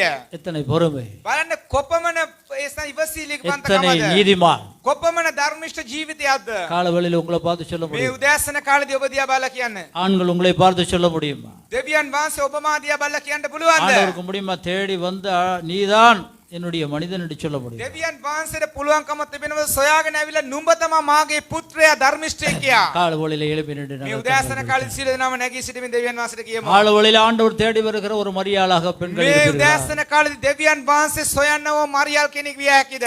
ஆண்டவர் தேடி வருகிற ஒரு ஆணாக, ஒரு யோசேப்பாக உங்களுடைய வாழ்க்கையை දෙවියන් වහන්සේ கொடுக்கிறார். සොයාගෙන එන්නා වූ පුරුෂයෙකු යෝසෙප් කෙනෙක් විය හැකිද? கிறிஸ்து இயேசு பிறப்பினுடைய அந்த மகிமையை உங்களுடைய குடும்பத்திலே காணும்படியாக கிறிஸ்துவுக்கு உங்களுடைய வாழ்க்கையை அர்ப்பணிப்பீர்கள். ක්‍රිස්තුස් යේසුස් වහන්සේ ඔබගේ ජීවිතේ මහිමය ගැන එන පිණිස ඔබගේ ජීවිතය උන්වහන්සේගේ අභිමුඛයේදී කැප කරන්න. அந்த காலத்திலே ஆண்டவரை அறிந்தவர்கள், මේ කාලේදී දෙවියන් වහන්සේව දැනගත්තා වූ අය ඔබ, ஆண்டவருடைய தேவதூதனை கண்டவர்கள், දේව දූතයන්ව දක්කව අය, செய்தியை கண்டவர்கள், ඒ ස්ථානයේදී ඒ පණිවිඩය දැකපු අය கற்பத்தை கொடுத்தார்கள். තමාගේ ජීවිතේ ගර්භය පුද කළා. இயேசுவை பாதுகாப்பதற்கு யோசேப்பு எல்லா கடமைகளையும் செய்தார். යේසුස් වහන්සේව ආරක්ෂා කරගන්න පිණිස තමාට තිබුණව සියලුම වගකීම් අකුරටම ඉෂ්ට කළා. இயேசு உங்களுடைய வாழ்க்கையில பிறந்திருக்கிறார். එහෙනම් යේසුස් වහන්සේ ඔබගේ ජීවිතේ ඉපත ලැබුවා இயேசு නම් உங்களோடு கூட இருக்கிறார். යේසුස් වහන්සේ ඔබ සමග සිටිනවා. அவர் வரும் பரியந்தம் அவரை பாதுகாப்பதற்கு மரியாளை போல உங்களை ஒப்புக் கொடுப்பீர்கள். උන්වහන්සේ එනතෙක් ඔබව ආරක්ෂා කරන්න මරියල් කෙනෙක් මෙන් ඔබගේ ජීවිතය උන්වහන්සේ වහන්සේට කැප කරනවද? இயேசுவை பிறப்பிலே ஆளாக்கி ஆண்டவர் சிலுவை போகும் பரியந்தம் ஒரு தகப்பனாக இருந்து நடத்தியத அந்த யோசேப்பை போல கிறிஸ்து இயேசுனுடைய வருகை மட்டிலுமாக அவருடைய வருகைக்கு ஜனங்களை ஆதாயப்படுத்த சபையை கட்டி எழுப்புற ஒரு நல்ல தலைவர்களாக ஆண்கள் ඒ மாறுவீர்கள். ස්ථානයේ යේසුස් වහන්සේ කුරුසෙට යන එකම යන තෙක්ම තමාට දුන්න වගකීම් හරියටම ඉෂ්ට කළාව යෝසේප් මෙන් ඔබගේ ජීවිතයේදී යේසුස් වහන්සේ එන තෙක් තමාගේ ජීවිතය කැප කරමින් ධර්මිෂ්ඨකව ජීවත් වෙන්න පුළුවන් කමක් තිබෙනවද? இந்த 2025 வருஷம் இந்த சபைக்கு මේ முக்கியமானது. 2025 වෙනි අවුරුද්ද මේ සභාවට ඉතාමත්ම වැදගත් අවුරුද්දක් විය. மிக முக்கியமான வருஷம். ඉතාමත්ම වැදගත් අවුරුද්දක්. பல போராட்டங்களுக்கு மத்தியிலே இந்த சபையை மறுபடியும் இயேசுனுடைய நாமத்தை மகிமைப்படுத்தி வெளிச்சமாக பிரகாசிக்க முயற்சி செய்கிற ஒரு ඕ வருஷம். ප්‍රශ්න මැදදී මේ කිතුණු සභාව දෙවියන් වහන්සේගේ අභිමුඛය ආලෝකමත් සභාවක් ලෙස කරන්න උත්සාහ දරනවා. கர்த்தர் உங்களையும் என்னையும் தெரிந்து கொண்டிருக்கிறார். දෙවියන් වහන්සේ ඔබව සහ මාව ඒකට තෝරාගෙන තිබෙනවා. ஒரு மரியாளாக எங்களுடைய வாழ்க்கையை ஒப்புக் கொடுத்து 25 வருஷத்திலே தெய்வத்தினுடைய நாமத்தை மகிமைப்படுத்தும். මරියාල් කෙනෙක් මෙන් අපගේ ජීවිතේ කැප කරලා ඒ 2025 වෙනි අවුරුද්දේ පහතබනවද? ஆண்கள் யோசேப்பை போல சபைக்கு ஒரு தலைமத்துவத்தை கொடுத்து இந்த தேசத்துக்கு இந்த பிரதேசத்துக்கு மகிமை உள்ளவர்களாய் மாறும். පුරුෂයන් යෝසෙප් මෙන් මේ සභාවට නායකත්වයක් දීලා මේ දේශයට ආශිර්වාදයක් වෙන්නට සූදානම් සිටිනවද? ஹalleluya. හාලලූයා. ஸ்தோத்திரம் ஆண்டவரே. ඔබට துதிக்கிறோம். ස්තුති වේවා ස්වාමීනි. சுத்த பலவச்சியமான தேவரே. පල්ලෝක තිනන්බාන ආණ්ඩවරේ. මේ දවල් කාලදී වංශක අසිර වංශක දරුවෝ இந்த අපි பகல் வேளையிலும் கூட இந்த பிள்ளைகளை உமது சமூகத்தில் ஒப்புக் கொடுக்கிறோம். නත්තල කියන ඔබගේ නාමයේ මහිමට පත් කරමින් ජෝසෙප් තමන්ගේ ජීවිත බාර කළා වාගේ මරියතුමිය බාර කළා වාගේ ස්වාමිනේ අපගේ ජීවිත ඔබ වහන්සේට බාර දෙමින් ස්වාමිනේ ඔබ වහන්සේ වෙනුවෙන් කැපවීමෙන් අපිට තියෙනවා මේ කෙටි ජීවිතය තුළ ඉදිරියට යාමයි. ஆண்டவரே சுவாமி நத்தல் நாட்களில் யோசேப் மரியா தன்னுடைய வாழ்க்கையை அர்ப்பணித்ததை போல எங்களோட வாழ்க்கையிலும் எல்லாவற்றிலும் அர்ப்பணித்து முன்னால் செல்வதற்கு கிருபை பாராட்டுங்க. ස්වාමිනේ අර ශාස්ත්‍රීවරුන්ට දුන්නා වාගේ අපිට ගමනක් දීලා තියෙනවා. ස්වාමිනේ ගමන කොච්චර කාලෙද කියලා අපි දන්නේ නැහැ. ඒ ගමන ඉවර වෙන්න ප්‍රථමයෙන් ස්වාමිනේ ඔබ වහන්සේ දැකලා ඔබ වහන්සේට පූජා කරමින් ඔබගේ නාමය අපි මහිමට පත් කළ යුතුයි. ආண்டவரே, அந்த ඒ කාලය තුල ඒ කරන්න අපිට කරුණාව දුර බෑනවා. ஆண்டவரே இந்த சாஸ்திரிகள் போல எத்தனை நாள் என்று தெரியவில்லை எங்களுக்கு கொடுத்திருக்கதான இந்த நாட்களில் உம்மை தேட கிருபைகளை கொடுங்க சுவாமி. ස්වාමිනේ මේ උදේසන නත්තල් කාලෙදී හැම එක්කෙනාටම ආශිර්වාද කරන්න. ஆண்டவரே இந்த நத்தாள் நாட்களிலும் கூட இந்த கால வேளையில ஒவ்வொரு பேரையும் ஆசீர்வதிப்பீராக. ස්වාමිනේ ආශිර්වාද ලබා ගන්න පුළුවන් ආය එටියට ස්වාමිනේ මේ දේශනාව තුළ තමන්ගේ හදවත සූදානම් කර ගන්න පුළුවන්කමක් දුන්නා. ஆண்டவரே ஆசீர்வாதத்தை பெற்றுக்கொள்ள தன்னுடைய இருதயத்தை அதுக்கு ஆயத்தப்படுத்த தேவ கிருபையை கொடுங்க சுவாமி. ස්වාමිනේ 24 වෙනි දේ රාත්‍රියේදී කරනා වැඩසටහනට ආශිර්වාද. ஆண்டவரே 24 நைட் செய்கிறதான இந்த ஆராதனை தேவர் ஆசீர்வதிப்பீராக. ස්වාමිනේ නව වසර 31 වෙනිදා රාත්‍රියේදී කරනා දේමේට ආශිර්වාද කරා. ஆண்டவரே 31 தேதி நைட் ஆராதனை நீர் ஆசீர்வதிப்பீராக. ස්වාමිනේ 2025 දී ස්වාමිනුන් කරන්න යන ආ වූ යාත්නා කාලයට ආශිර්වාද කරා. ஆண்டவரே 2025 அவர்கள் செய்கிறதான இந்த ஆராதனையை தேவன் ஆசீர்வதிப்பீராக. ස්වාමිනේ මේ සභාව වෙනුවෙන් කැපවීමෙන් ගෙනාව පාස සෞගාත්වත් මේ ස්ථානයේදී තබාගෙන ස්වාමිනේ හොත් එක්ක මේ ප්‍රදේශයේ ස්වාමිනේ ගලවා ගන්න එක එක්කෙනාට කරුණාව දුන්නා. ஆண்டவரே வருகிறதான போதக சௌபாரியம் ஆண்டவரே வைத்து இந்த பிரதேசத்தில் ஜனங்களை ரட்சித்துக் கொள்ள தேவன் கிருபை பாராட்டும்படியாய் ஜெபிக்கிறோம். ස්වාමිනේ මේ සභාව ඉදිරියට ගෙනියන්න යහපත් නායකයෙක් වශයෙන් සෝදර මුතුවද පාලක වෙලන්ටන්ද බාරගත වෙනවා. ஆண்டவரே சுவாமி இந்த பிரதேசத்திலே ஆண்டவரே சுவிசேஷத்துக்கு பயன்படுத்துகிறதான சகோதரன் அந்த இடத்திலே முத்துவையும் அந்த போதகர் எல்லாத்தையும் ஒப்புக் கொடுக்கிறோம். සදාත්මනී සහෝදරි මුතුවද ස්වාමිනේ සහෝදරි වෙලන්ටන්වත් ආශිර්වාද කළ බෑ. அதே போல ஆண்டவரே சுவாமி சகோதரன் வெலண்டை அவருடைய மனைவியும் ஆசீர்வதிப்பீராக. ස්වාමිනේ අපිට ඕන කරන ගයක් හොයලා දුන්න බෑනවා. ஆண்டவரே எங்களுக்கு தேவையான ஒரு வீடை நீர் பெற்றுக் கொடுக்கும்படியாய் ස්වාමිනේ ஜெபிக்கிறோம். ශාස්ත්‍රවල දුන්න ආකාරයේ ගෙවල් වලට දිය යුතු මුදල දෙන්න හැදෙලිවන්තයන්ගේ හදවත තුල கருணாව දුන බෑ. ஆண்டவரே அந்த சாஸ்திரிகள் கொடுத்ததை போல விசுவாசிகளுக்கு பேசி அந்த பணங்களை பெற்றுக்கொள்ள தேவனுடைய கிருபையை கொடுக்கும்படியாய் ஜெபிக்கிறோம். මෙත් වලට ආශිර්වාද කරන්න. ஆண்டவரே சுவாமி அவருடைய கரங்களை ஆசீர்வதிப்பீராக. හැකියාවට ආශිර්වාද කරන්න. ஆண்டவரே சுவாமி அவர்களுடைய எல்லா காரியங்களும் தேவன் ஆசீர்வதிப்பீராக. ස්වාමිනේ මේ 25 වෙනි වසරේදී දැන් ආපහු මේ සභාවට අපි එන්නේ නමුත් දැන් කරනවා මේ යාත්නාව තුළින් ප්‍රතිඵලයක් වශයෙන් උන් මේ පොඩි පුංචි දරුවන්ට එක්ක කරනවා ඒ ෆීස් මේක සායතනයේ ශක්තිමත් කරගන්න කරුණාව දුන බෑ. ஆண்டவரே சுவாமி 2025 வருடத்திலும் கூட இந்த பீஸ் மேக்கர் சொல்லுகிறதான ஆண்டவரே அந்த சிறுவர் ஊழியத்தை தேவன் ஆசீர்வதிப்பீராக. 2024 දී ඔබ වහන්සේ කරපු එම සියලු දේට ඔබ වහන්සේට අපි ஆண்டவரே ස්තුතිවන්ත 2024 நீ செய்தான எல்லா காரியங்களுக்கும் நாங்கள் நன்றிகள் ජනවරි මාසයේ සිට செலுத்துகிறோம். මේ දක්වා ඔබ වහන්සේ කරපු සියලු දේ ගැන ஆண்டவரே ස්තුතිවන්ත சுவாமி ஒவ்வொரு மாதங்களும் நேரங்களும் நீ செய்தான ஒவ்வொரு காரியங்களுக்காய் நன்றி செலுத்துகிறோம். ස්වාමීනි තියෙන දවස් කීපය තුළ ඔබ වහන්සේ කරන්න යන ආශිර්වාදය ගැන ඔබ වහන්සේට අපි ස්තුතිවන්ත வருகின்ற වෙනවා. நாட்களில் செய்ய போகிறதான ஒவ்வொரு காரியங்களுக்காய் நன்றி செலுத்துகிறோம் ස්වාමීනි ஐயா. 25 වෙනි වසරේදී මේ නඩුවෙන් අපි ජය ගන්න නිසා ඔබට ස්තුතිවන්ත ஆண்டவரே වෙනවා. வருகின்ற வருடம் வருகிறதான அந்த ஓ, வழக்கிலே விபாச்சா எங்களுக்கு வெற்றியை கொடுக்க போகின்ற நாள் உமக்கு நன்றிகளை යක්ෂ செலுத்துகிறோம். බලවේගය දුරු කරමින් ඔබ වහන්සේ අපට ජය දෙන නිසා ඔබට பிசாசுடைய ස්තුතිවන්ත වෙනවා. கட்டுகளை உடைத்து எங்களுக்கு ஜெயம் கொடுக்கின்றபடினால் நன்றிகளை ස්වාමීනි, செலுத்துகிறோம். මේ භූමියේ සම්පූර්ණ ඔබ වහන්සේට අස්තට අපි කැප කරනවා. ஆண்டவரே இந்த பூமியை முழுவதுமாய் உம்முடைய கரங்களுக்கு அர்ப்பணிக்கிறோம். මේක ඔබ වහන්සේ වෙනුවෙන් අපි ගත්තා ඔය ස්ථානය. ஆண்டவரே உமது நாமத்துக்காய் இந்த இடத்தை வாங்கி கொண்டோம் මේ ஐயா. යකාට ඉඩ නොදී යේසුස් වහන්සේගේ නාමයෙන් අපි ජය ගන්නා වසර කැටියට මේ 2025 වෙනි වසරට අපි ආශිර්වාද කරනවා. ஆகையால் ஆண்டவரே சுவாமி ரியாம் பிசாசுக்கு தானா, ஜெயம் ரபம் கொடுக்காமல் ரியாம் எங்களுக்கு ரியாம் ஜெயத்தை கொடுக்கின்றபடினால் 2025 வருடத்துக்கு உமக்கு நன்றிகளை செலுத்துகிறோம். එදෙලිවන්තේ සීල දෙනාගේ පෞල් ජීවිතයට ජය ගන්න ආශිර්වාද කරන්න කියලා අපි ආශිර්වාද කරනවා. விசுவாசிகளுடைய ஒவ்வொரு குடும்பத்துக்காய் பேர் பெறார் ஆசீர்வதிக்கும்படியாய் ஜெபிக்கிறோம். පියාණෙනි දරුවන් සීල දෙනාගේ අධ්‍යාපන කටයුතු ශාරීරික ආකාර සුවය බලය දෙගුණයක් ලබා දෙන්න කියලා අපි ආශිර්වාද කරනවා. பிதாவே ஒவ்வொரு பிள்ளைகளுடைய வாழ்க்கையில படிப்பு காரியங்களும் ஆண்டவரே ஆசீர்வதிப்பீராக. දෙමෝපියන් හිතනට වඩා හොඳ තත්වයකට මේ දරුවන්ගේ ගෙනියන්න කරුණාව දුන මැනව සුද්ධාත්මනේ ඔබ වහන්සේ මඟ පෙන්වන්න. பரிசுத்த ஆவியானவரே பெற்றோர்களுக்கு பிள்ளைகளை கொடுத்து நல்ல இடத்துக்கு கொண்டு செல்வதற்கு ஞானத்தையும் கிருபையும் கொடுக்கும்படியாய் ஜெபிக்கிறோம். 2024 දෙකපු සියලු යක්ෂ බලපෑම් අන්ධකාර බලපෑම් ස්වාමිනේ පිල්ලි හෝනිය කොඩි වෙන තුල ජය ගන්නා වසරකට යේසුස් වහන්සේගේ නාමයෙන් අපි ආශිර්වාද කරනවා. ஆண்டவரே சுவாமி 2024 இருக்கிறதானே பிசாசின் கட்டுகள் பிள்ளி சூனியம் எல்லாம் வற்றிலும் ஜெயம் கொடுக்கின்ற வருடமாக இருக்கட்டும் ஐயா. පියාණෙනි වහන්සේගේ බලවත් නාමයෙන් பிதாவே உமது வல்லமையுள்ள நாமம் மகிமைப்படட்டும். මේ වසරේදී ස්වාමිනේ මේ දරුවන්ත් එක්ක මේ ආකාර නත්තල සමරන්න ඔබ වහන්සේ දුන්නා වූ කරුණාව ගැන ස්තුතියි. ஆண்டவரே இந்த வருடத்தில் இந்த பிள்ளைகளோடு கூட இவ்வனமாய் நத்தல கொண்டாட கொடுத்த கிருபைகளுக்காய் நன்றி செலுத்துகிறோம். ස්වාමිනේ 2025 දී ජයමිත ජයගත්තා වූ ජනතාව කෙටියට ආණ්ඩවරේ උත්සවයකට සේවය කිරීමට අපට පුළුවන්. ஆண்டவரே சுவாமி 2025 வருல எல்லாம் ஒன்றாக சுவாமி இணைந்து ஊழியங்களை செய்யத்தக்கதான கிருபைகளை கொடுங்க. යේසුස් වහන්සේගේ බලවත් නාමයෙන්. இயேசுவின் வல்லமையுள்ள நாமத்தினால் යේසුස් ஜெபிக்கிறோம். වහන්සේගේ බලවත් නාමයෙන්. இயேசுவின் வல்லமையுள்ள நாமத்திலே இயேசு ஜெபிக்கிறோம். வல்லமையுள்ள இயேசுவின் வல்லமையுள்ள நாமத்திலே இயேசு ஜெபிக்கிறோம். வல்லமையுள்ள நாமம். இயேசுவின் வல்லமையுள்ள இயேசு நாமத்திலே வல்லமையுள்ள இயேசுவின் நாமம். வல்லமையுள்ள நாமத்திலே ජයගත්තා වූ යේසුස් වහන්සේගේ බලවත් නාමයෙන්. வெற்றி சிறந்த இயேசுவின் ஜெயகர்த்தாவே வல்லமையுள்ள இயேசு சுவாசகே நாமத்திலே பலவத் வெற்றி நாமம். சிறந்த இயேசுவின் ஜெயகர்த்தாவே வல்லமையுள்ள இயேசு நாமத்திலே சுவாசகே பலவத் வெற்றி நாமம். சிறந்த இயேசுவின் வல்லமையுள்ள යේසුනේ ජය நாமத்திலே දුන මැනව.